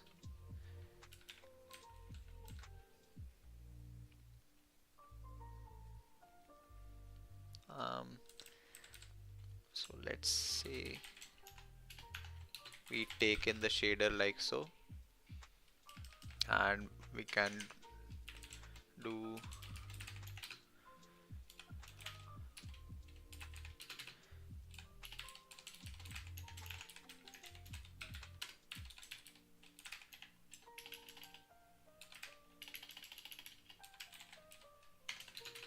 we will just translate our model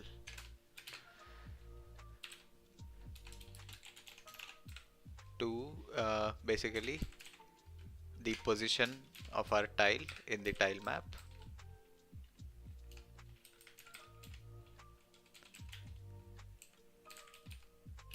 We set it to origin,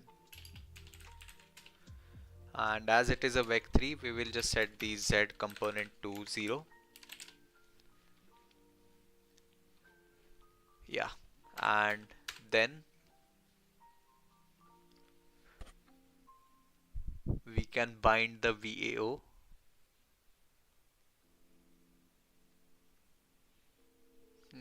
Uh, for now I think let's just create VAO and VBO as globals.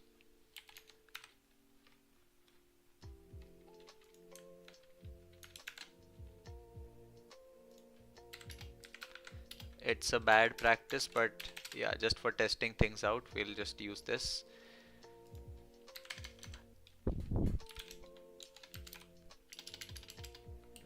shader dot set value model, and we'll bind our vertex array.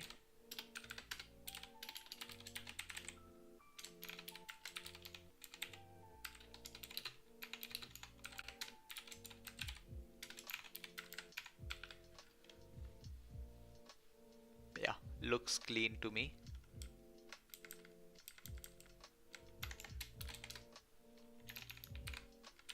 Let's go here and we will remove this. Let's also get rid of this. We'll render map and we'll pass in shader here. And let's also populate our map before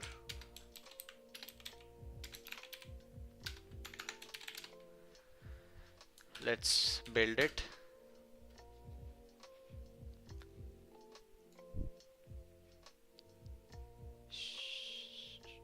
We have an error in the function render map. Model was not declared. Okay, where did we use model? Okay, this should be model mat. Let's build again.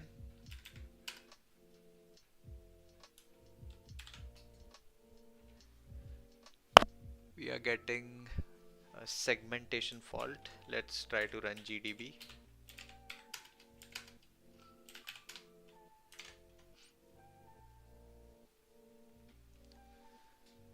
Okay, it has to do with this. The std vector. Oh, okay. We aren't pushing back anything, right? In the populate map, we also have to push.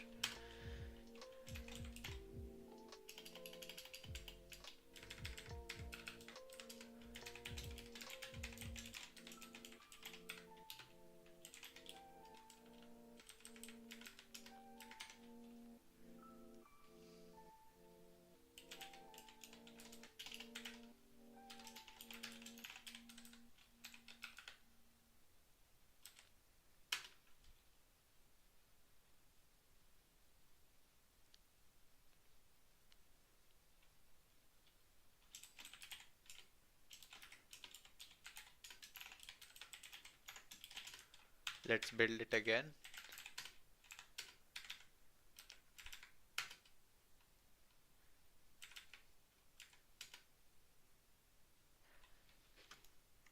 Yeah, it is working.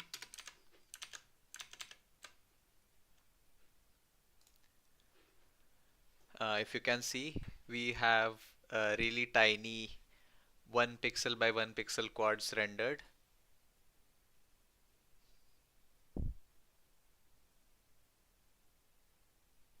Is it visible, guys?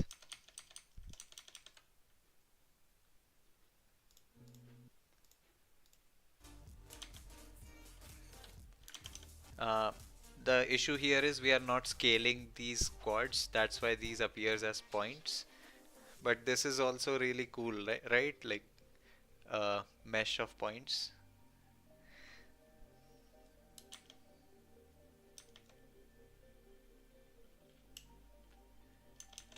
Okay, let's try to add the scaling factor as well.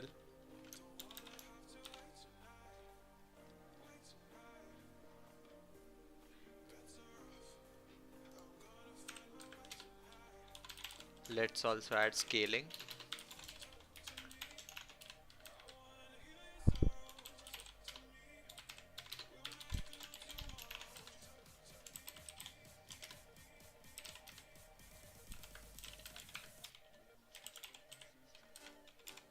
And we will keep the scale of our Z as 1. Let's build it. Let's run this again. Here you can see it is looking as a single quad, but let's turn on the wireframe mode and now you'll be able to see our tiles in action. So these are basically 32 by 32 pixel tiles, and we have a 100 by 100 sized grid, and these are the tiles. So yeah, we have successfully created a tile map renderer. Now,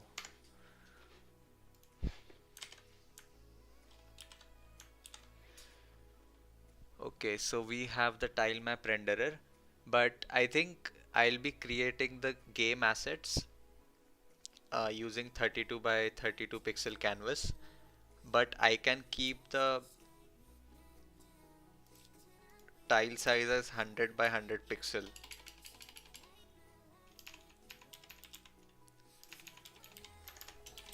So it looks much better,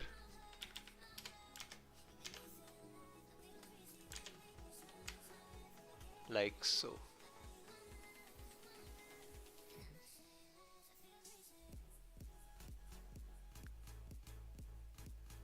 No, Abhinav, there is no shortcut for that. Let me show it to you in code. So there is this polygon mode.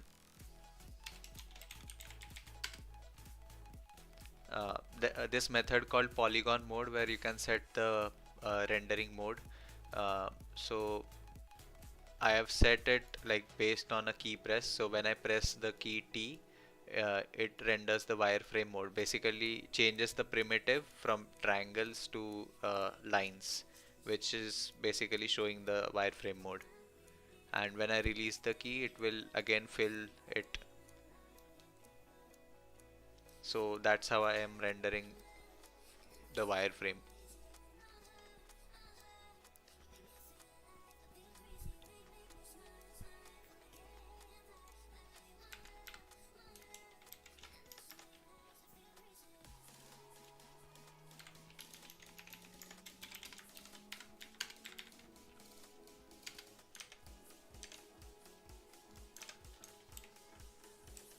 Yeah, so now we have 100 by 100 pixel tiles and a 100 by 100 sized grid of tiles. Now we have better tiles, I would say. You know what? Let's create a texture using a sprite, and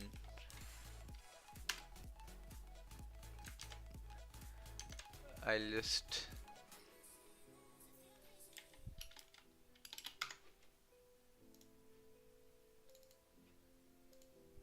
switch to a sprite right here.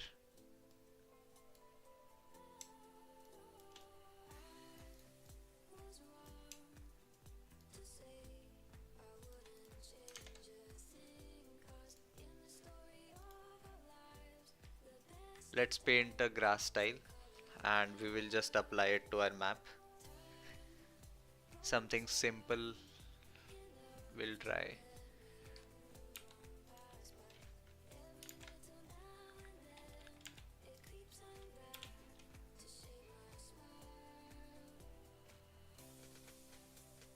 What was the shortcut for fill bucket fill?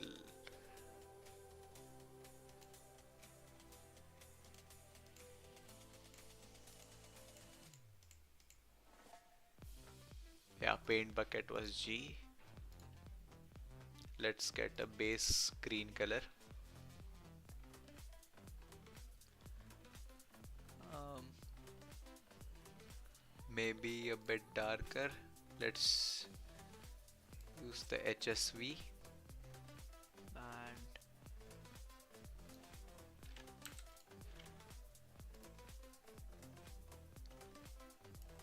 let's make it a bit darker, and now let's fill it up.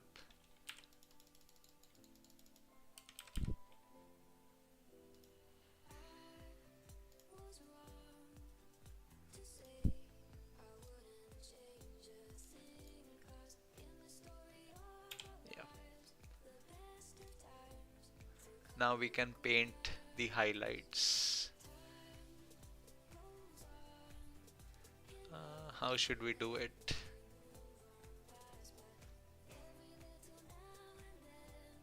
Mm, let's just add these patterns.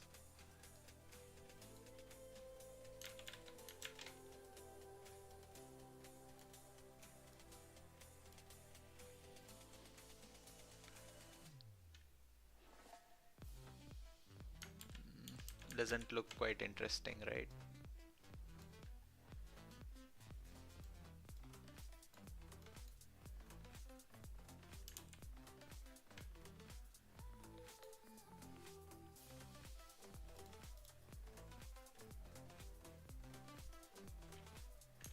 I'll just draw this on a new layer.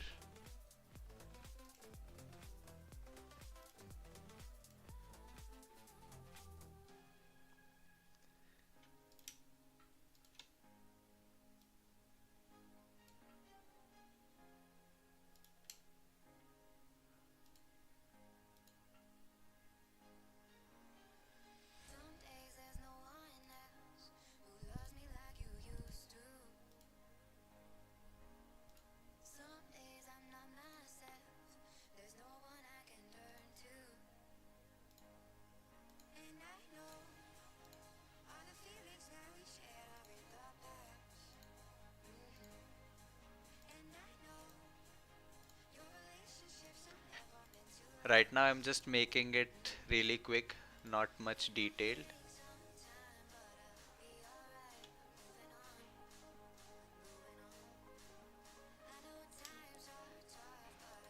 just to test out different textures.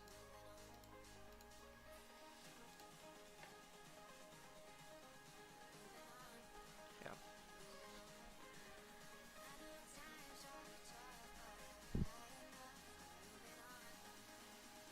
And I could just use this for mud and fill this up. This texture would look repeated like on our tile map, but yeah, we'll just test it out. And later I am thinking that using um, noise and stuff, we can add procedural generation or stuff.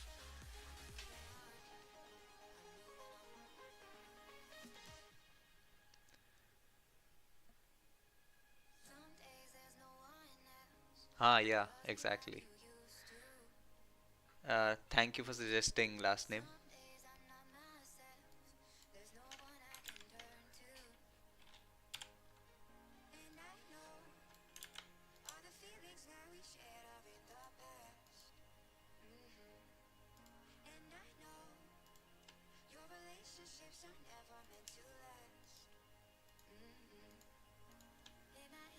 Like this, does this look good?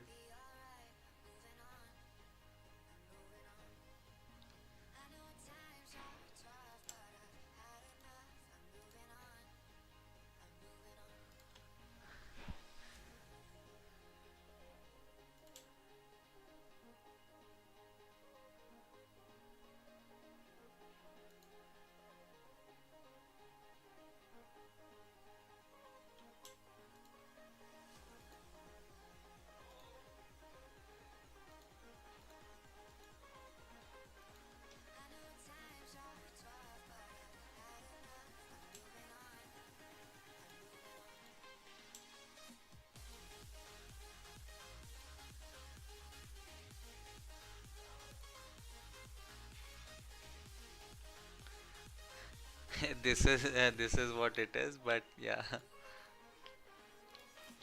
Let's add a bit some highlights.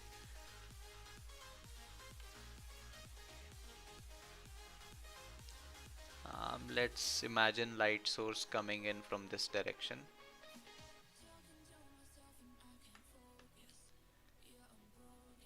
So we'll add a highlight like so.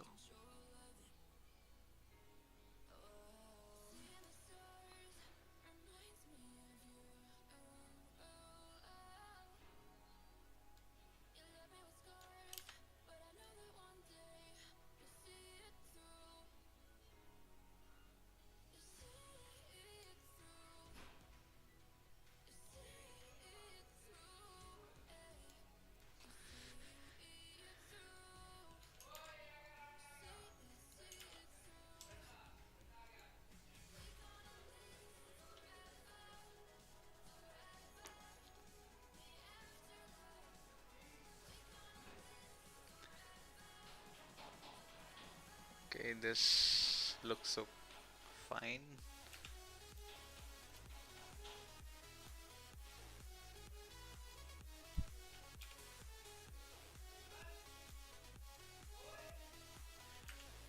Let's edit this. Mm, maybe this. Yeah.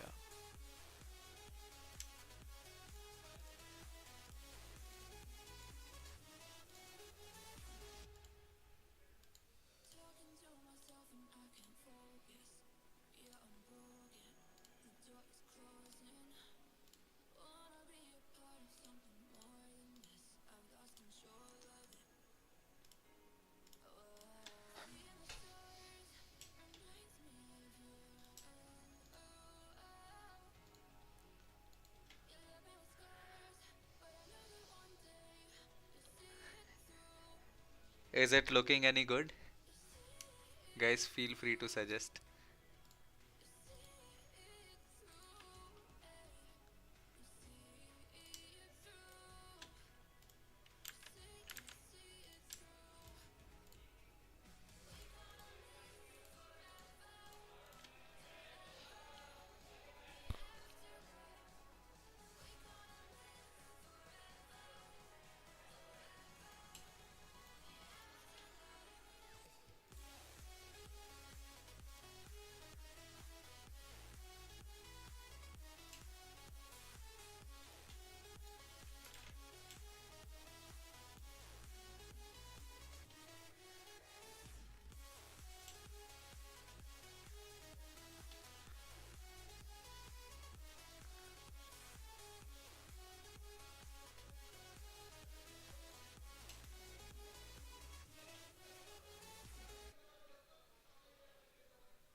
Yeah, exactly. I'll take it in as a sampler 2D.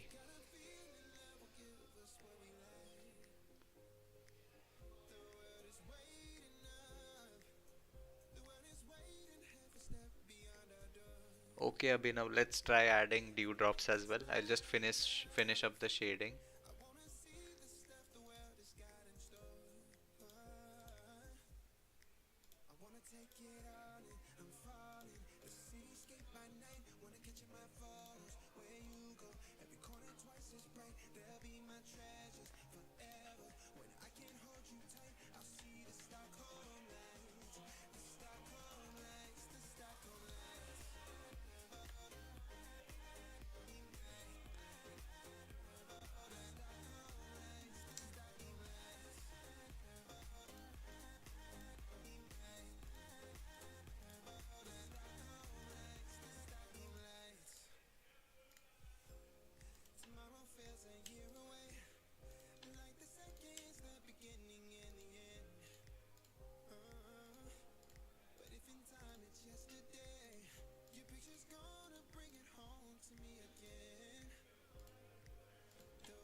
And let's do some dithering for blending in our shading.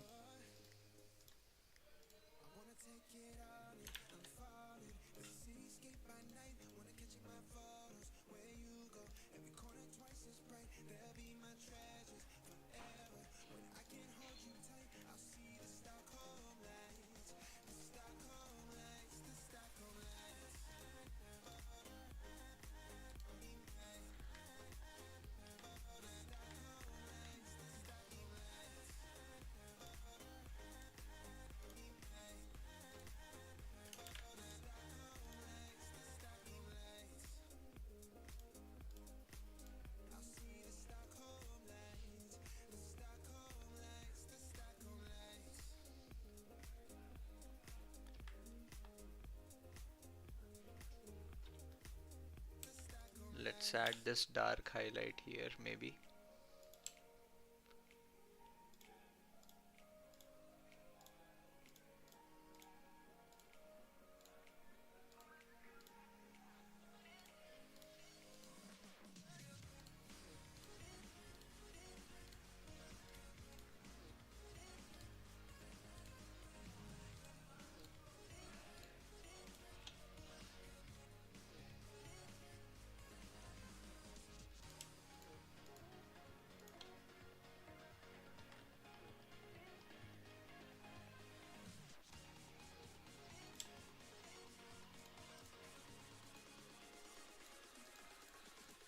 Let's do some more dithering.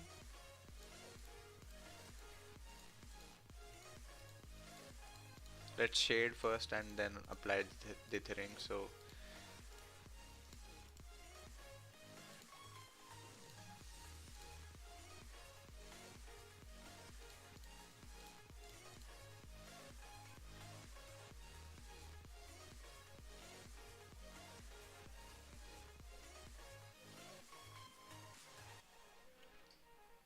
what about assets last name? I think your message got cut off in between.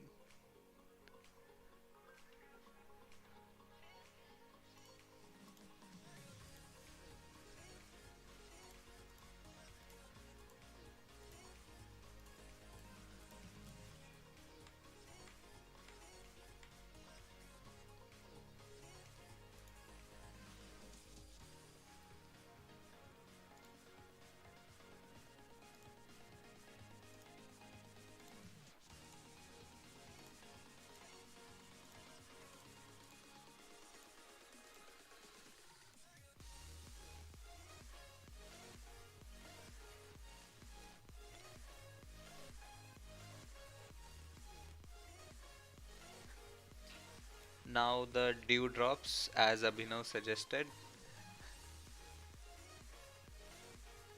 Let's see. Maybe here. I don't know. Like because we are working with a limited sized canvas, 32 by 32 pixel, it would be difficult to show the complete detail of dewdrops, but yeah. Uh,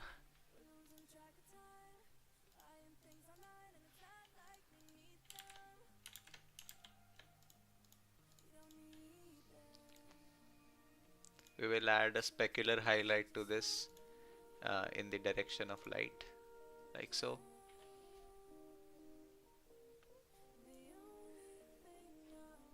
Does it look good? We will also add a bit of highlight to the dirt.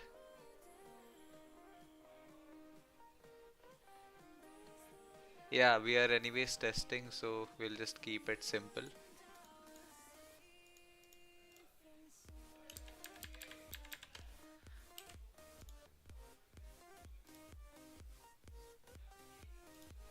I'll just add highlight to the dirt and then we will continue with our level editor.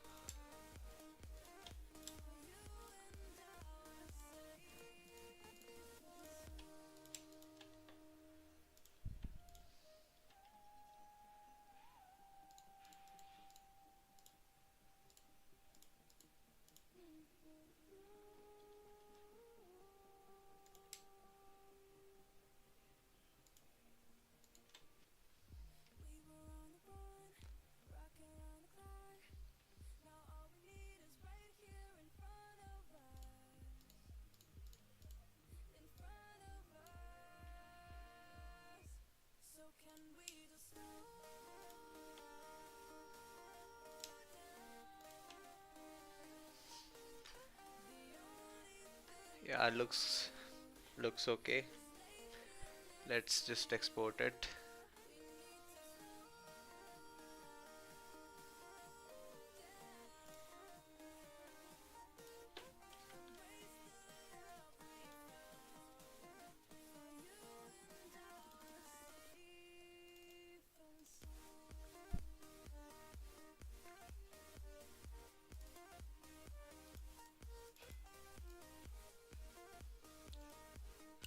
Let's save it as grass style.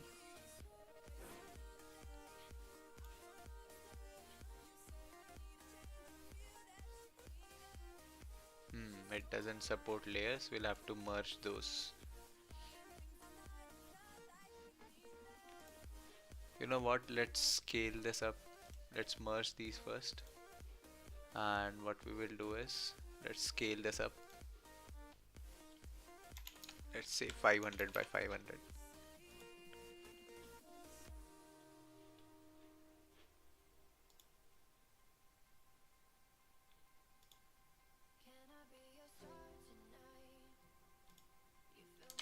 Yeah, we have our grass style right here.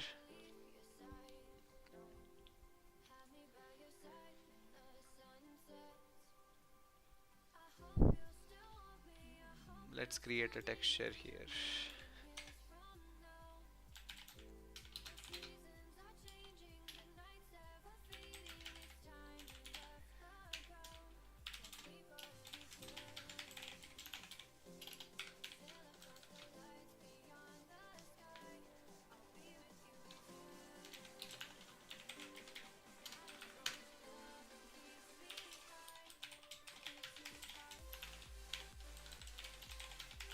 We will set the bind target as texture 2D.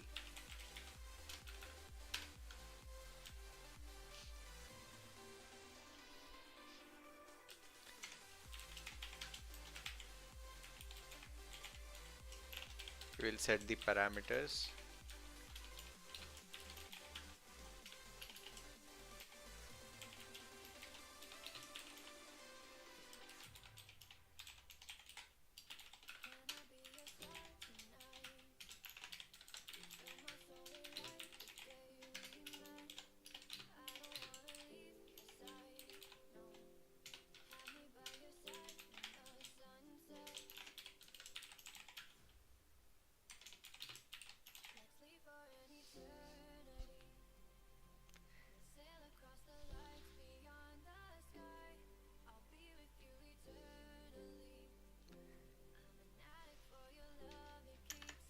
I forgot to change the tab.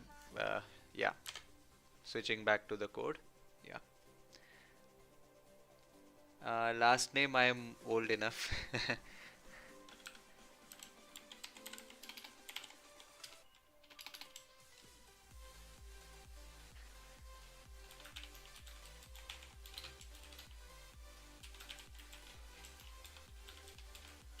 I don't think we require any map maps, so I'll just keep it to linear.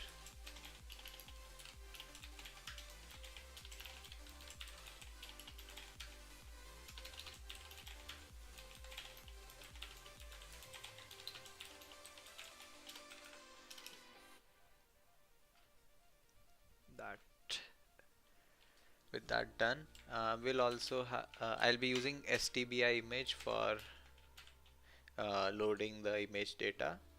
So we will set the, on load we'll just flip the image because there is a difference between the coordinate systems, and due to which the textures would appear flipped. So that's why we just flip it beforehand, and so when we load it, it again gets flipped, so we get the original orientation of the image.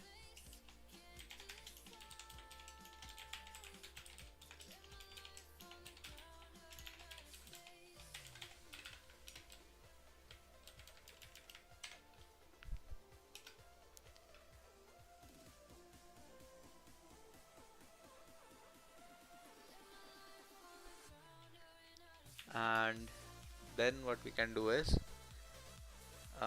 let's create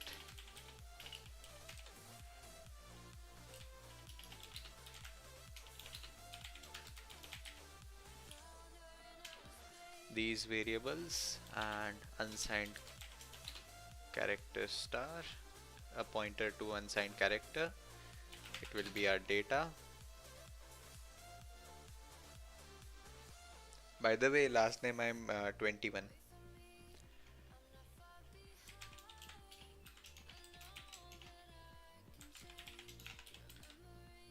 So we will use stbi load image, and we will specify the path.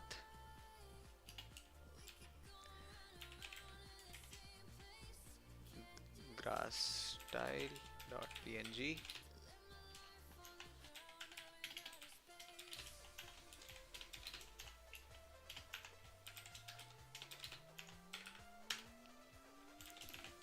And if we successfully load the data, then we will do,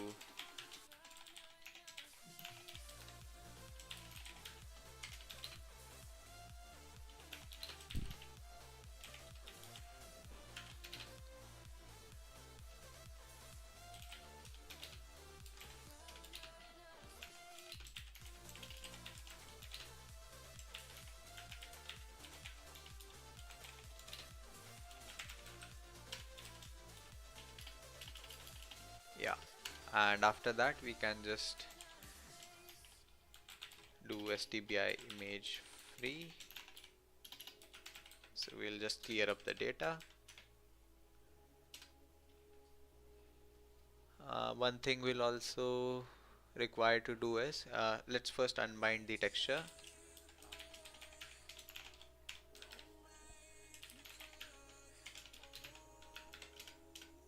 We'll have to set the sampler value as a uniform. So we can do shader dot use shader dot set value. um, I'll just name that texture as grass, the sampler 2D, and let's set it as 0.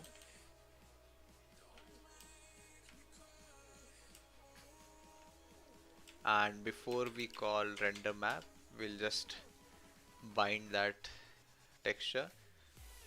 We'll do real active texture.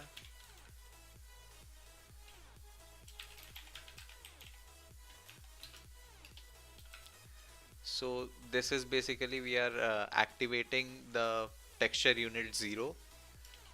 I think OpenGL provides us with 16 or 15 texture units, and we will bind our texture grass style like so. Let's add a sampler 2D.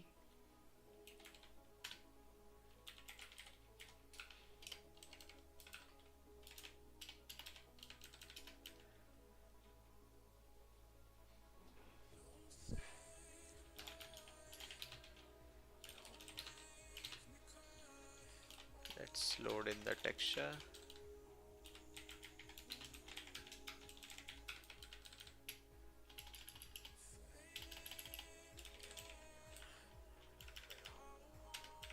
We'll also have to take in the texture coordinates from our vertex shader.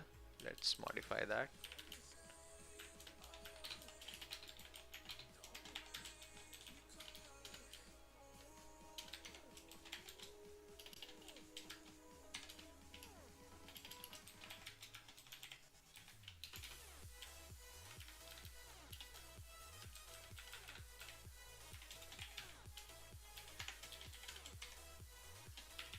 Also, let's include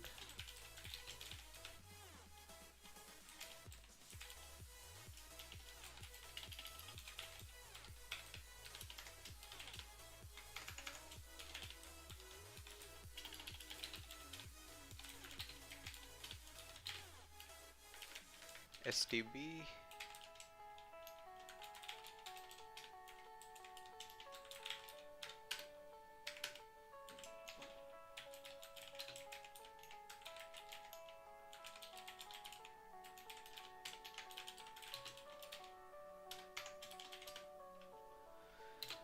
And for the header, I'll just get the code from their GitHub repo.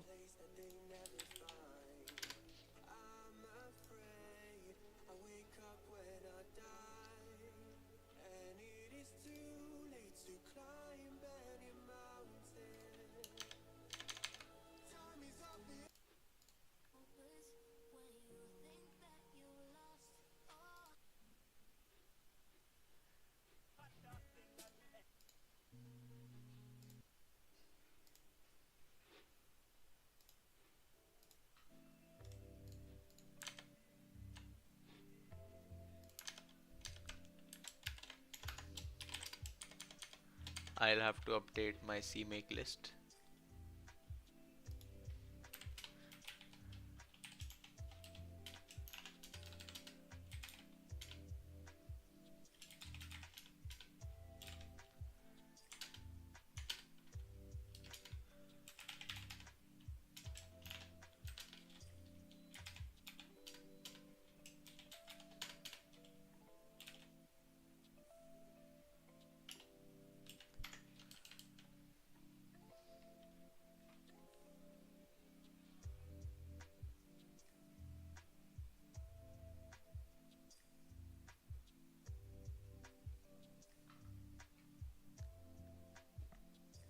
So Abhinav, RenderDoc and Nsight, they are used to debug in case of the pipeline. So let me just complete this CMake file and I'll just show you how we can use RenderDoc to see how things happen in the graphics pipeline step by step. I'll just complete this CMake list first.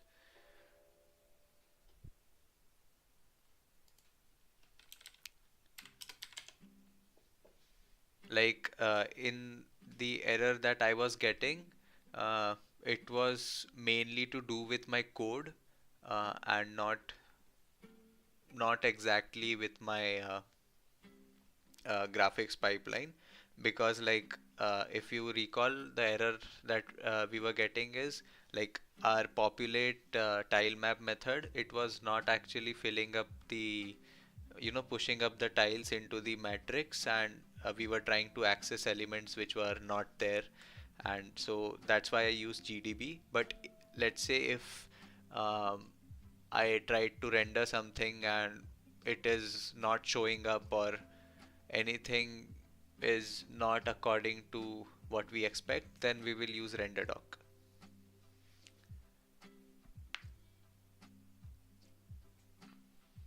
And Nsight would basically, help you to optimize, uh, debug and optimize, uh, your code. Like it basically shows the throughput utilization of your streaming multiprocessors on your GPUs and all that kind of stuff. So Nsight is more of it is used for debugging, like based on the performance that you're getting, but more on the optimization side. And RenderDoc is properly for the graphics pipeline side. So let's build this.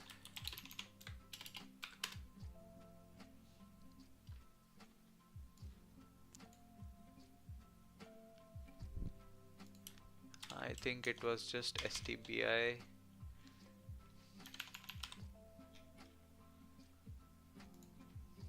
load. Let's build it again and let's run this. Yeah, wonderful. So now we have our tile map rendered with this grass texture that we just created, and it looks awesome. So yeah, now coming back to the render doc thing. So let me just get the path of this and I'll just run render doc.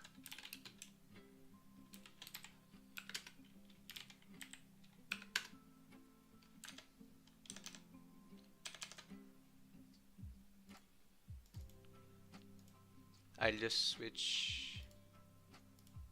Uh, yeah, here it is. So this is render doc. So let's say I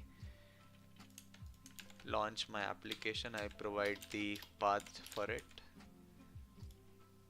and I click launch. Then basically it will launch my application like so. Uh, yeah, as you can see, it is capturing OpenGL and displaying the frame rate here. The frame rate here is quite low because we have not implemented frustum culling. We will be implementing that. So now once I press F12 or print screen, we capture a certain frame from our current application, and let's get back to render doc.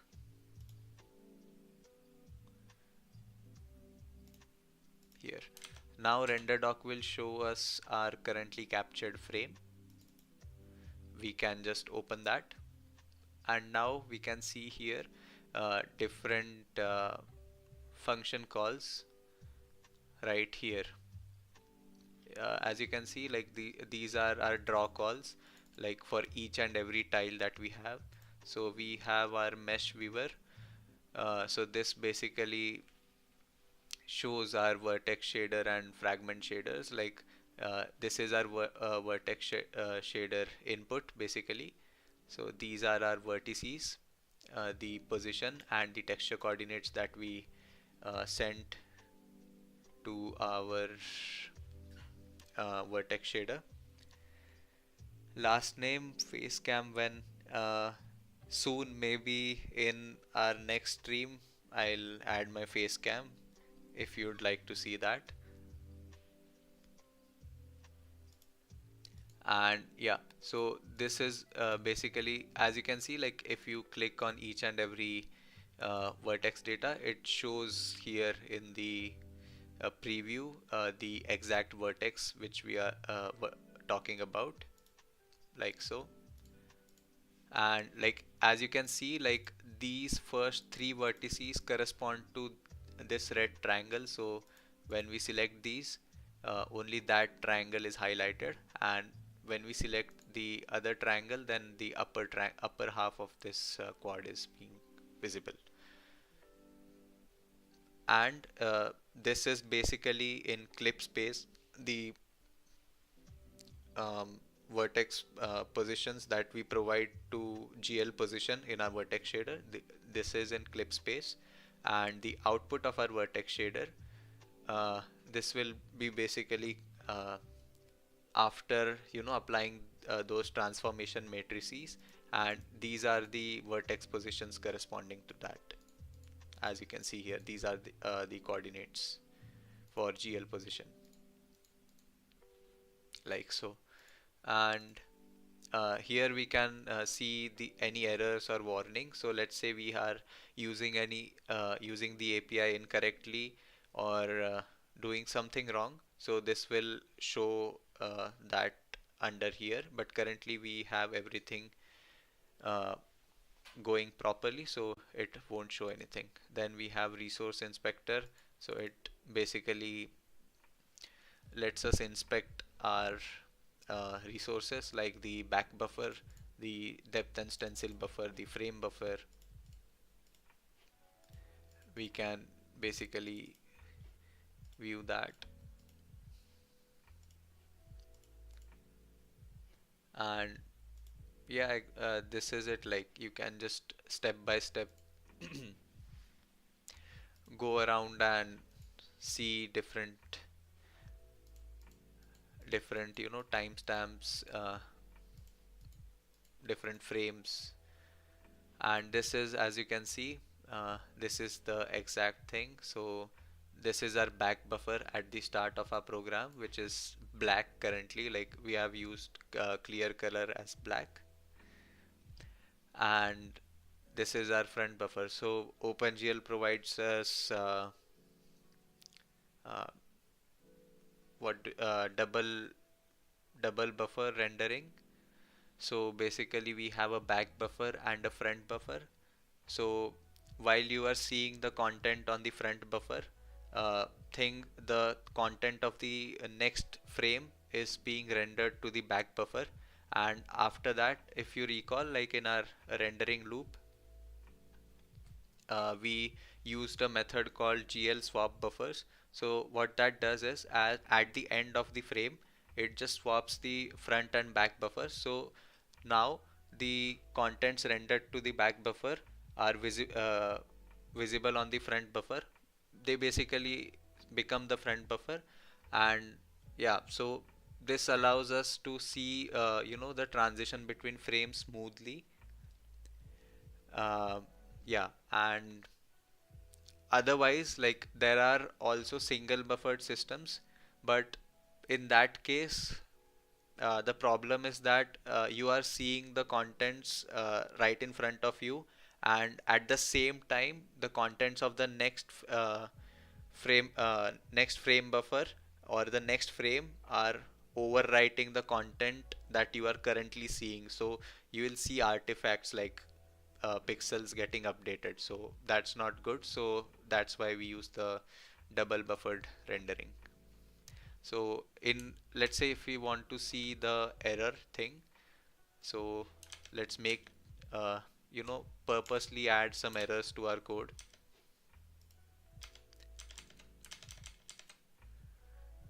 Let's say in our draw call, uh,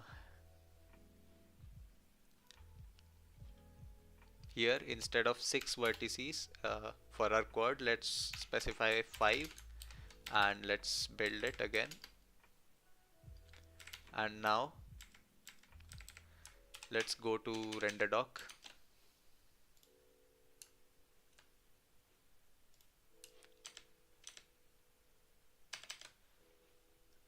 Here, and I'll go to launch application and I'll launch it again. Now you can see by doing that, our tiles are not rendered properly. Uh,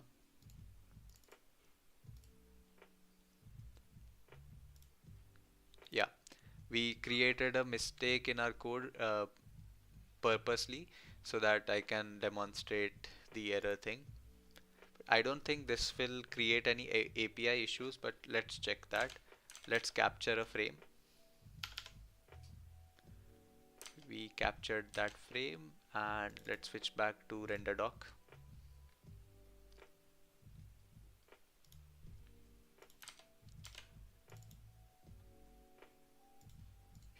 Yeah,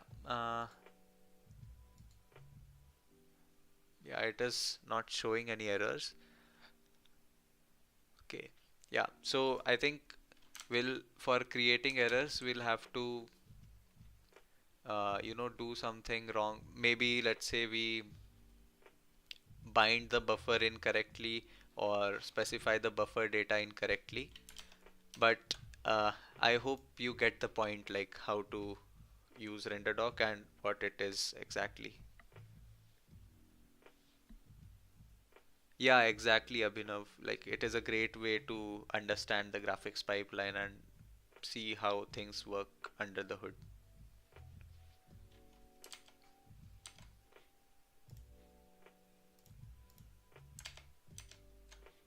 Let me close RenderDoc.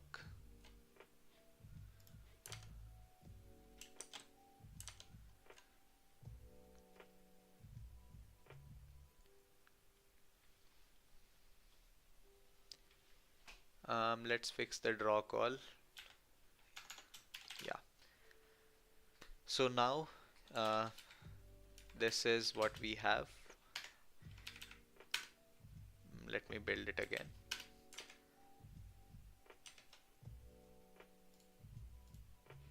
So this is basically our tile map being rendered, but this is consuming a lot of unnecessary resources. So we will try to do some optimizations to it. So let me switch to Krita where we will draw and understand.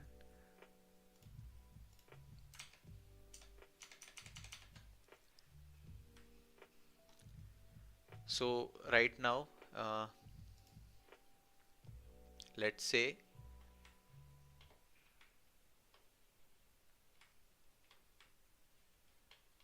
yeah.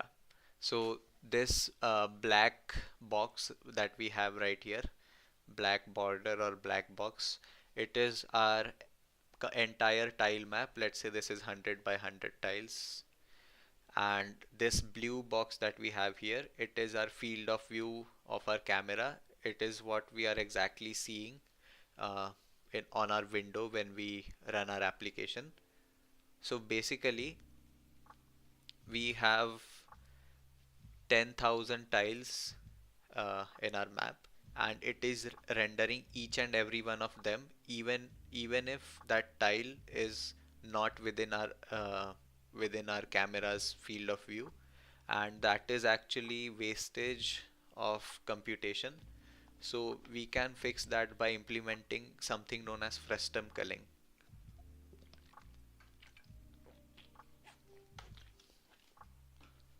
So what we will do is, we will check if a tile is within the field of view of our camera, and if it is inside, then we will render that tile.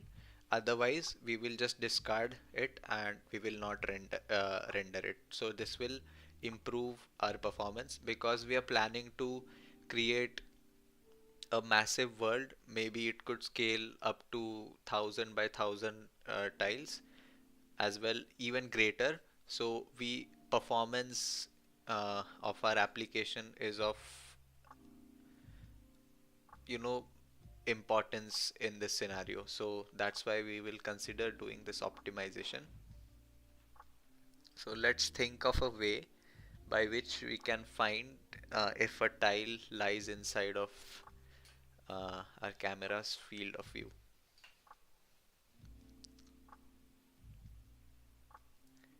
So one thing is, maybe we have the origin, and let's say for this tile we can just compute the distance, but I think there should be some other way that we can do this. Mm,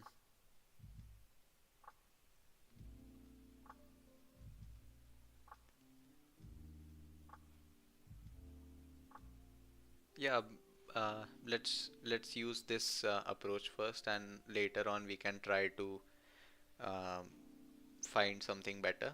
So the approach is like we will you know, compare component wise. So let's say along x direction, maybe I'll just copy this onto other page, or let's just do it here itself. I'll use different color.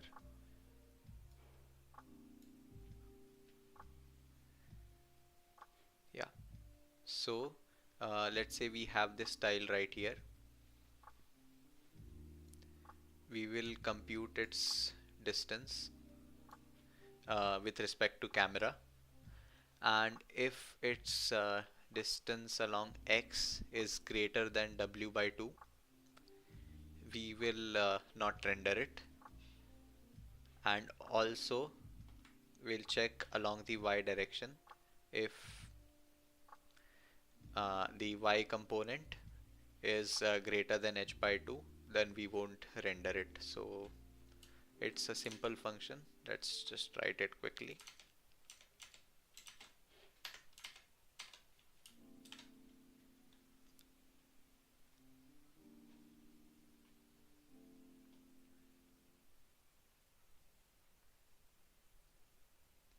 Let's create this method right here. So it will return a boolean value, and I'll just name it is inside frame,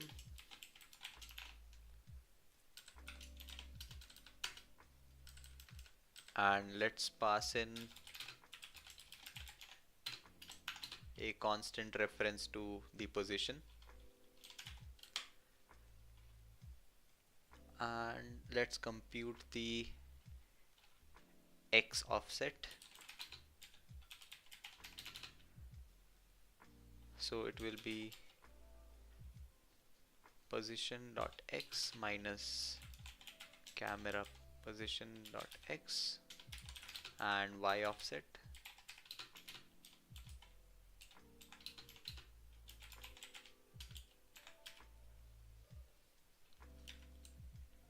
So we will take the absolute value of this, so we don't have to compute for both the directions.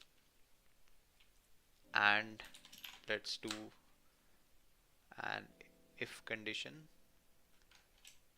So if x offset is greater than width by 2 and y offset is greater than height by 2, we will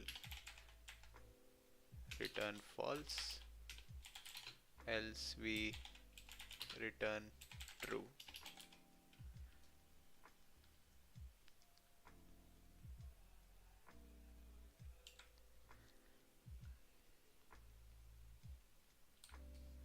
let's do it, or because it might be a case where the x offset is well within the limits of the frame, but y x offset is greater, so in that case it might be anything.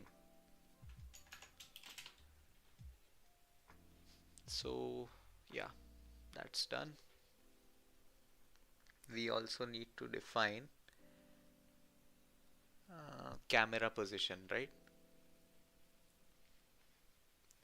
So let's specify it at the top maybe.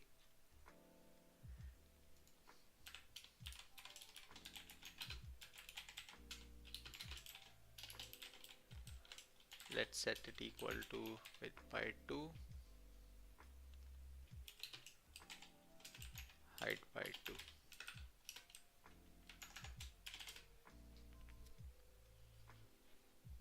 So this is basically the size of it is basically at the center of our screen, the camera.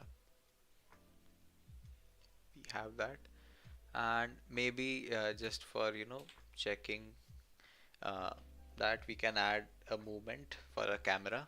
So let's set camera speed. Let's keep it 200 pixels. Yeah, and in our process input we can add a condition for that.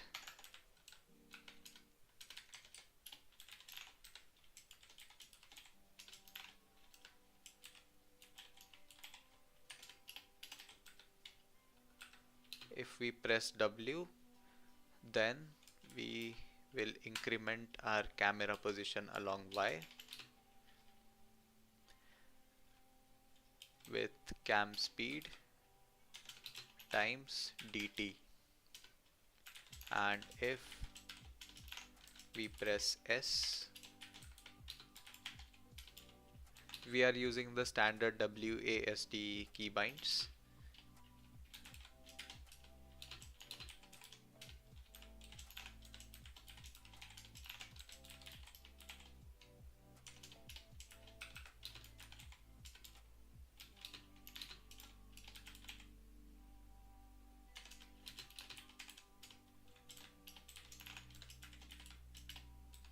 Later on, when the game is ready and playable, we can add acceleration and deceleration to our player movement as well, so it would add that inertia to the player and it would look cool.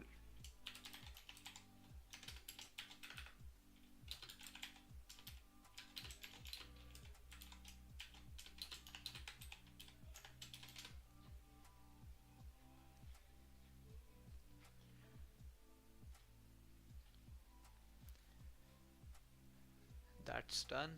And for the view matrix of our camera, we can just translate it up in the opposite direction of our camera.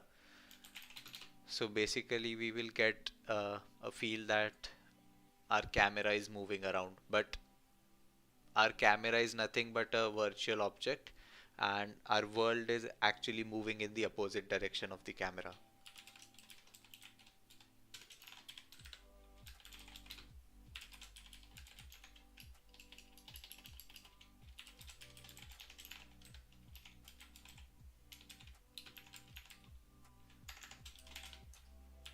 Let's build it.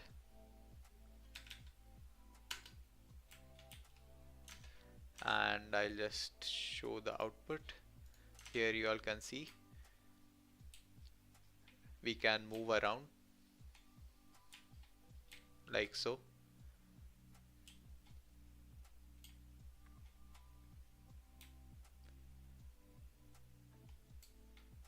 And let's benchmark this using RenderDoc as well.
Abhinav, for now I am keeping this repo private. Maybe I'll make it public. I don't know for sure right now. Like I have not decided it yet because let's say if I decide to, put this project on a storefront like Steam or itch.io, then maybe I'll keep it private. But yeah, I have not decided anything yet, but let's see.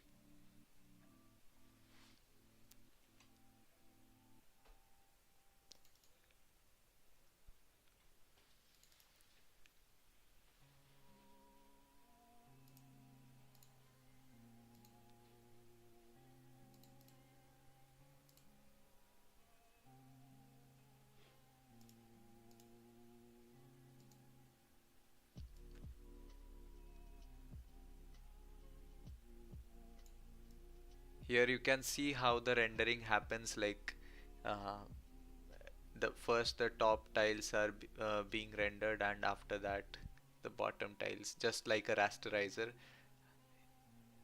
Here we go, like this.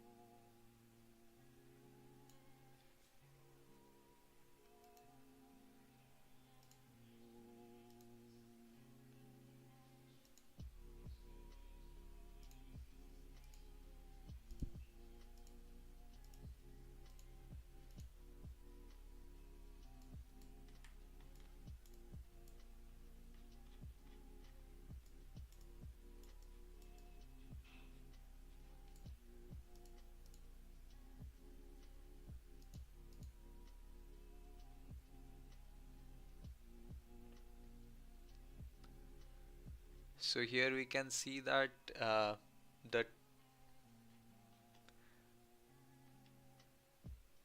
but I don't see any culling right here.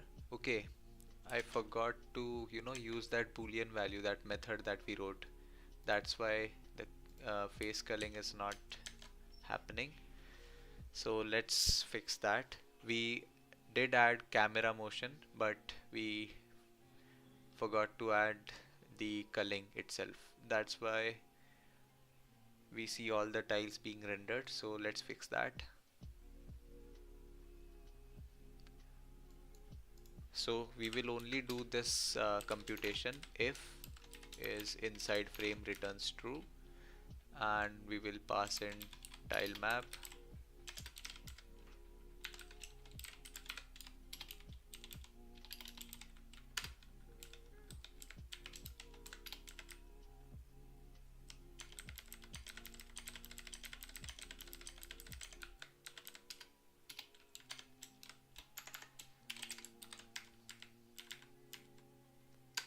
Let's build it. Let's run it. Okay, the culling is working all right, but let me share the output with you all.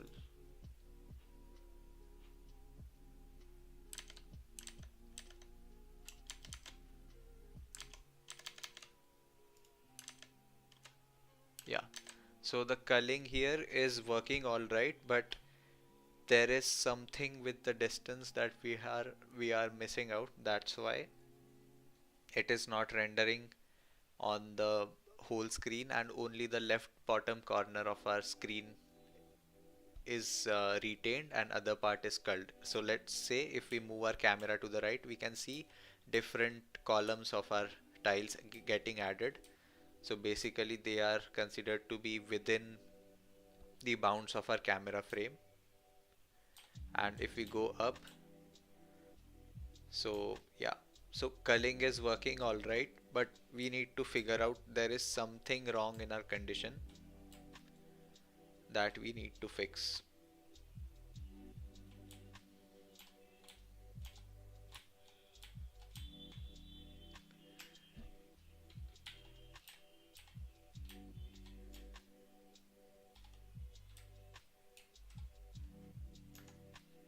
but right out of the box, it should give us some performance boost because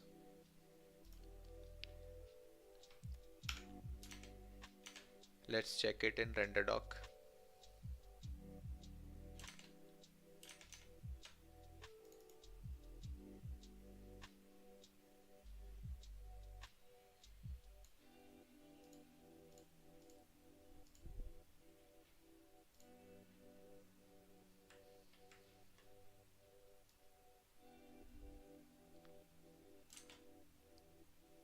So yeah, let me show this to you.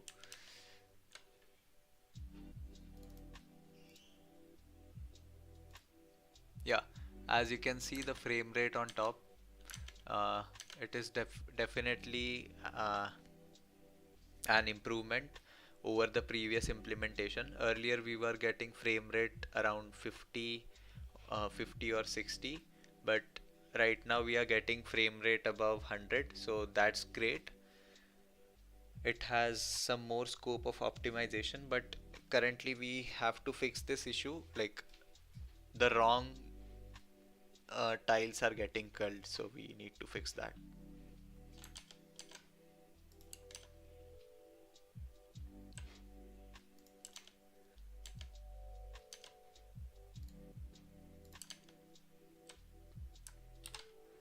Can you all spot the issue, what it is exactly?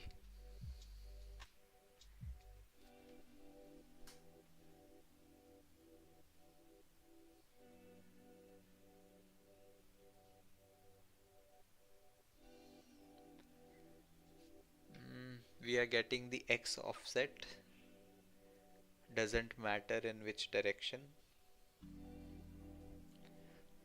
There must be some edge case that is failing.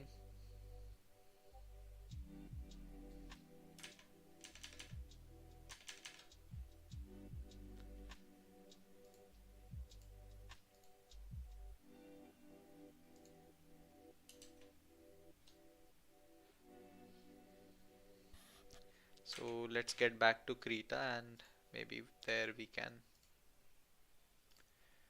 see what exactly is happening. So let's say we have this and we are getting its distance with respect to camera. Let's call this D. This is W by 2.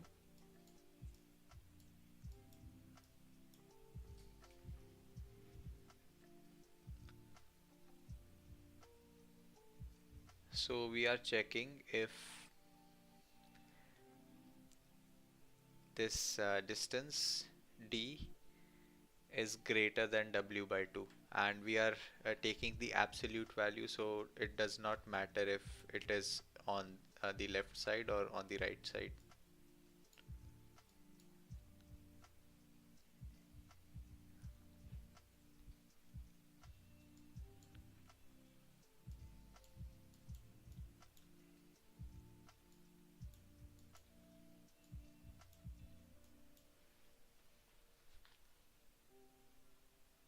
So this condition should work all right, but currently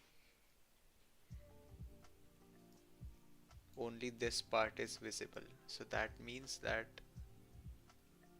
these tiles are not being uh, culled properly.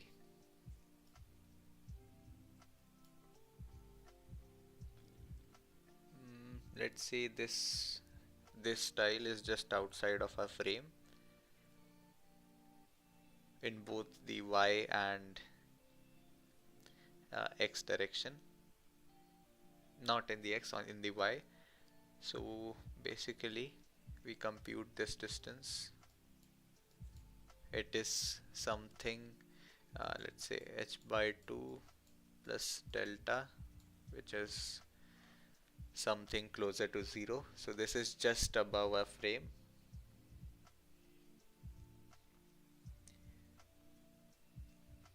And in that case Yeah, it is greater than h by 2, so it should be culled. But what about this tile which is inside?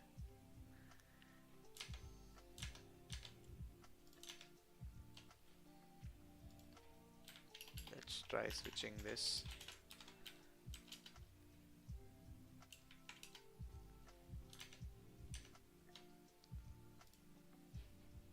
Yeah, right now we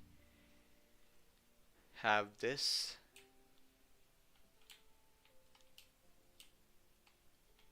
but still this region of uh, our screen is getting culled, so we need to fix that as well.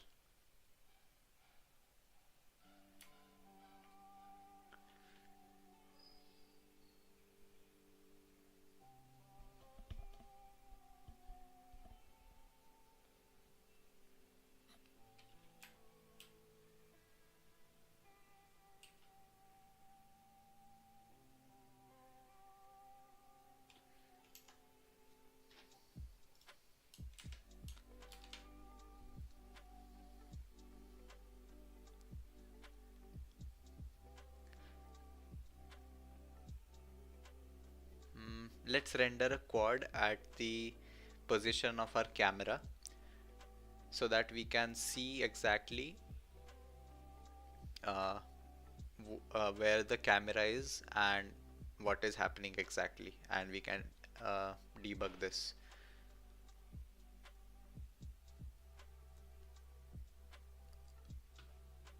So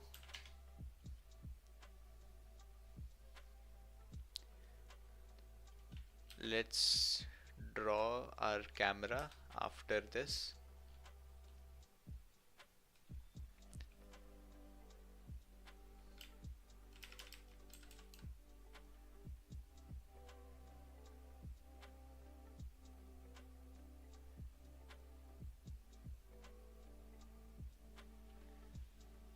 Um,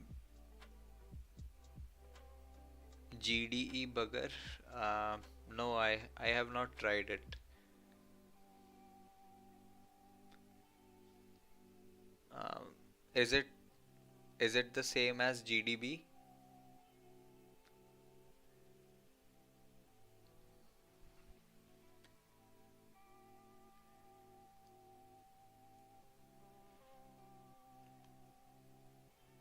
I have used GDB, but no idea about GDE bugger.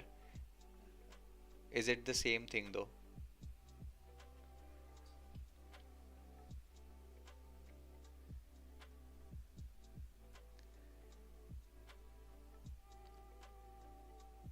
Guys, if you are new to this channel and you like watching live streams about game and graphics programming, please consider subscribing to this channel.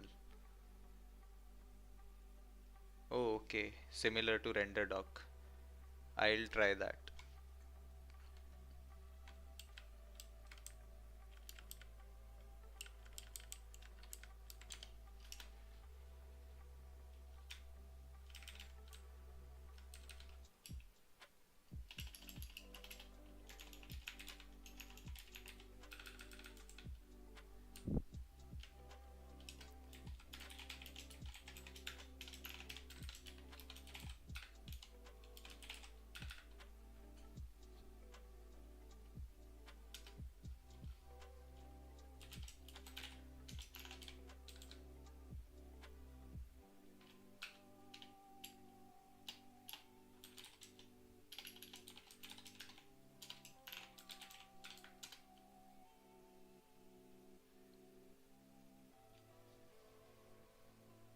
Hmm, interesting. Thanks for sharing, Abhinav. I was not aware about this. That's cool.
Let's build it and try running this.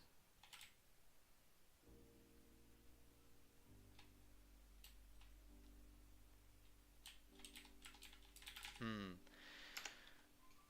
This this makes the error much more clear. So as you can see, we rendered the camera using a red quad, and so the thing is our camera is stuck right here at the origin or the first tile itself, and that's why we are having this issue. So let's try to fix this.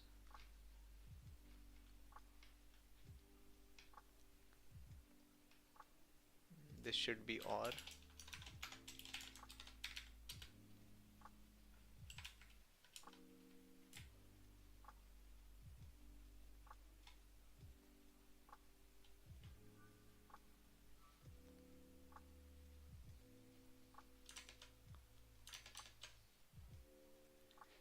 Okay, so the issue still remains that the camera is at the origin, so the camera must change its position. Um, let's do that.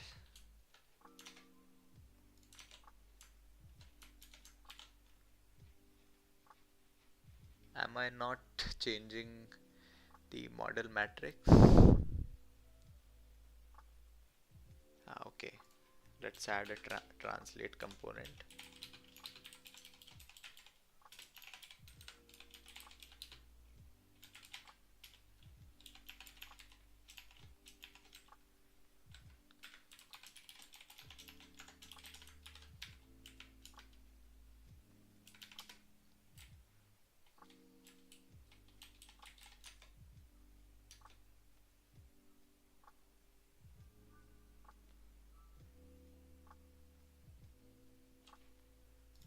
Now if you can see, this camera is stuck in the screen space, and that's the main issue. That's the main culprit here.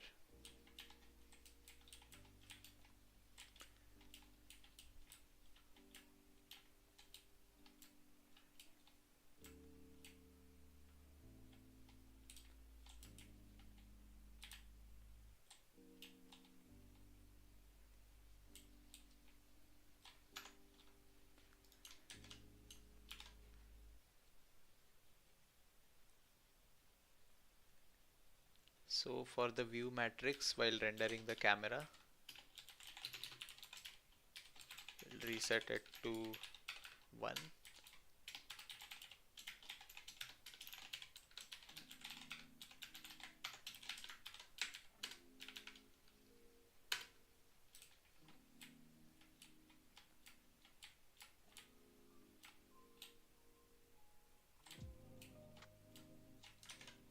And now our camera does move,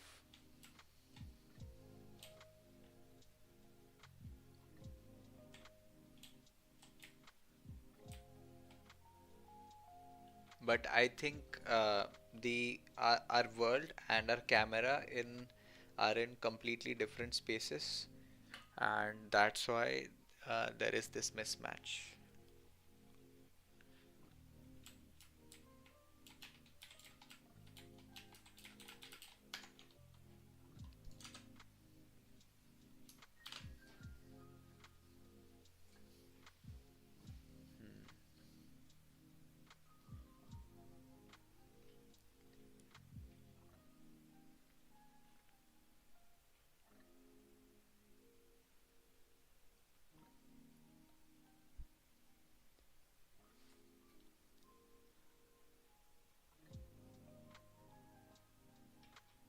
Maybe let's print the camera position in each frame. I'll just do this over here.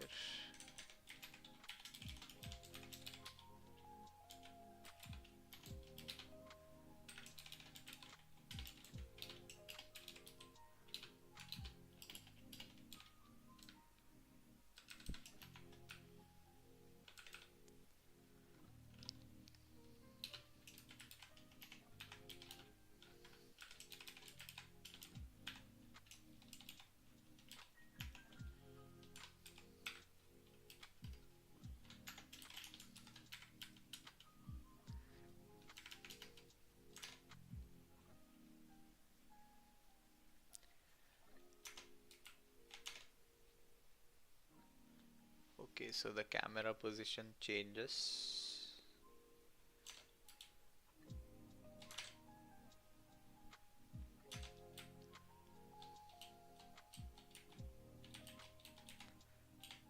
Now this should be, yeah, around 0.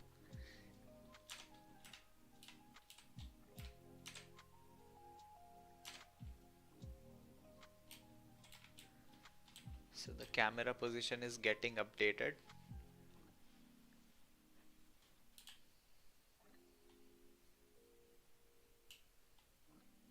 But there seems to be something wrong.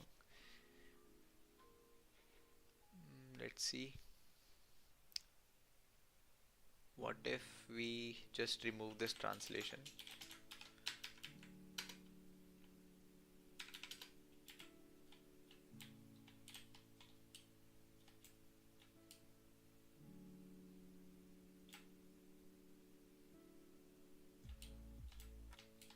Yeah, now it works fine.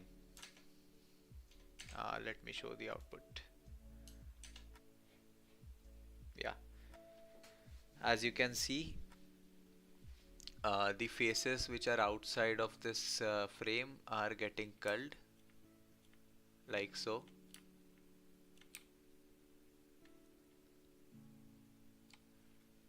But uh, what I need to do is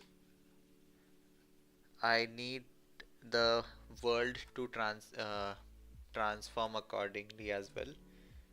So instead of using a raw translate, what we can do is we can add a look at matrix.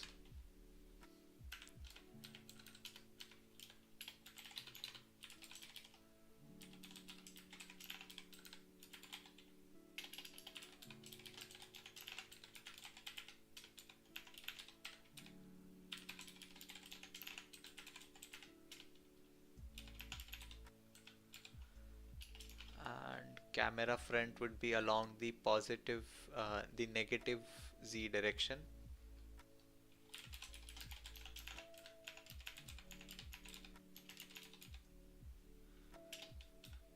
and the up vector would be along the y-axis.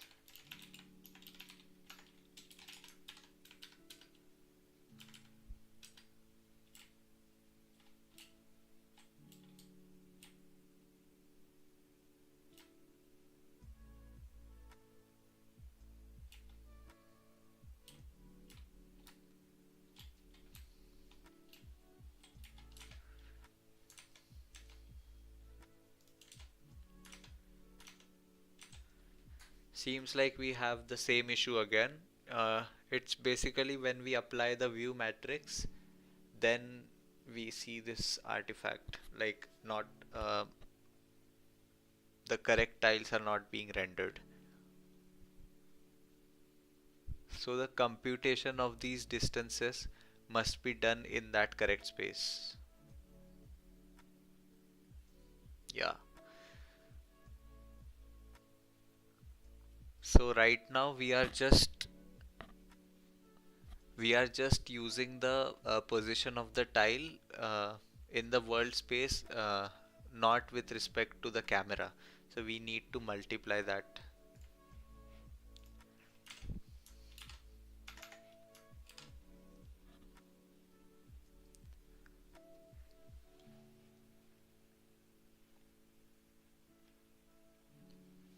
We'll have to multiply this. So this it is this computation like of the x offset and the y offset.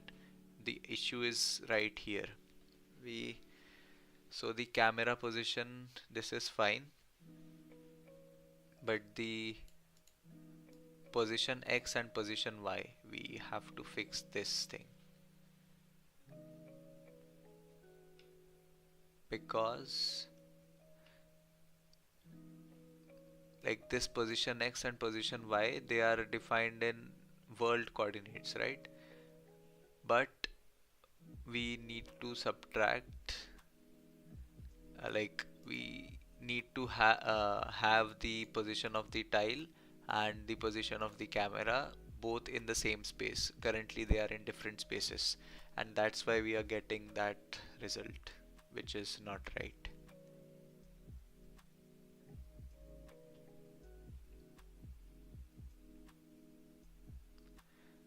So we have figured out the issue, and we have this basic renderer in place which allows us to render tile map of any size and cull our tiles which are basically outside of our view volume, which will obviously give us a performance boost. And yeah, this we also implemented texture loading using STBI image, and we have the basic setup for our uh, level editor for our game CVZ, the definitive edition. Right now, I think I'll be ending this stream here because it is too late. But before ending, let's just discuss what will be the content for our next stream. I'll just go back to Krita.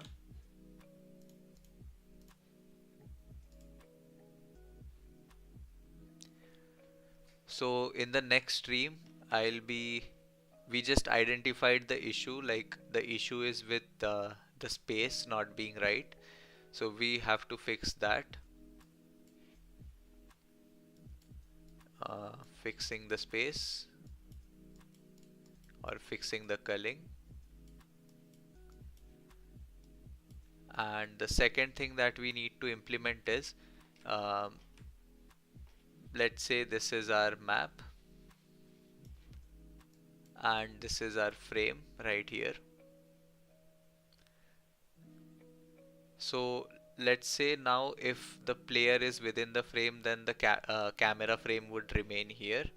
But the instant this player escapes out of this camera frame, we want the camera to follow our player there. So we will just shift this camera frame. Let's say if the player goes outside in the X direction, then we will shift this camera frame by half of the width of this frame. So this camera frame would be go here, but we don't want the camera frame, let's say the player is at this edge, we don't want the camera frame to, escape out like this. We don't want to show this region, which will be nothing but our cleared frame buffer, which will be black. So we need to constrain this frame so that it always stays within this map, does not escape, but at the same time it follows the player as well. So we have to take care of that. And also in the next stream we will be working on tile selection. So let's say we have these tiles,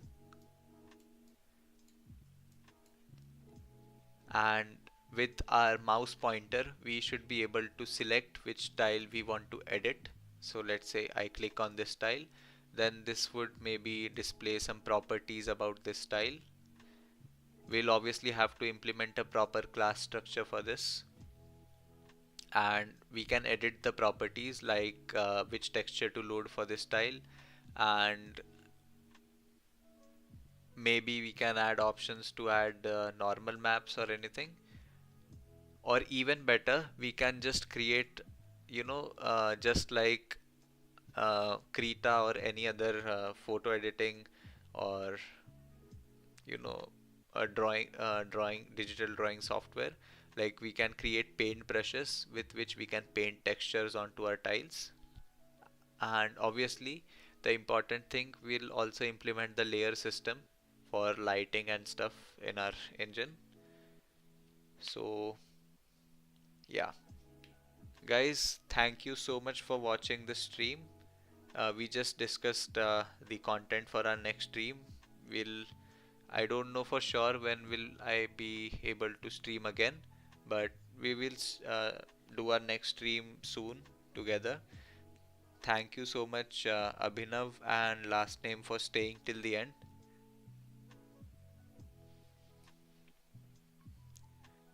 Thank you, Abhinav. Thank you so much. If you want, Abhinav, I can maybe share the some of the code snippets privately. You can just DM me maybe. And I do have some other renderer projects, like their repo is public, so you can also go through that. So guys, thank you so much for watching. If you want to see more live streams like these, uh, keep showing support, drop a like, and don't forget to subscribe. See you guys in the next stream.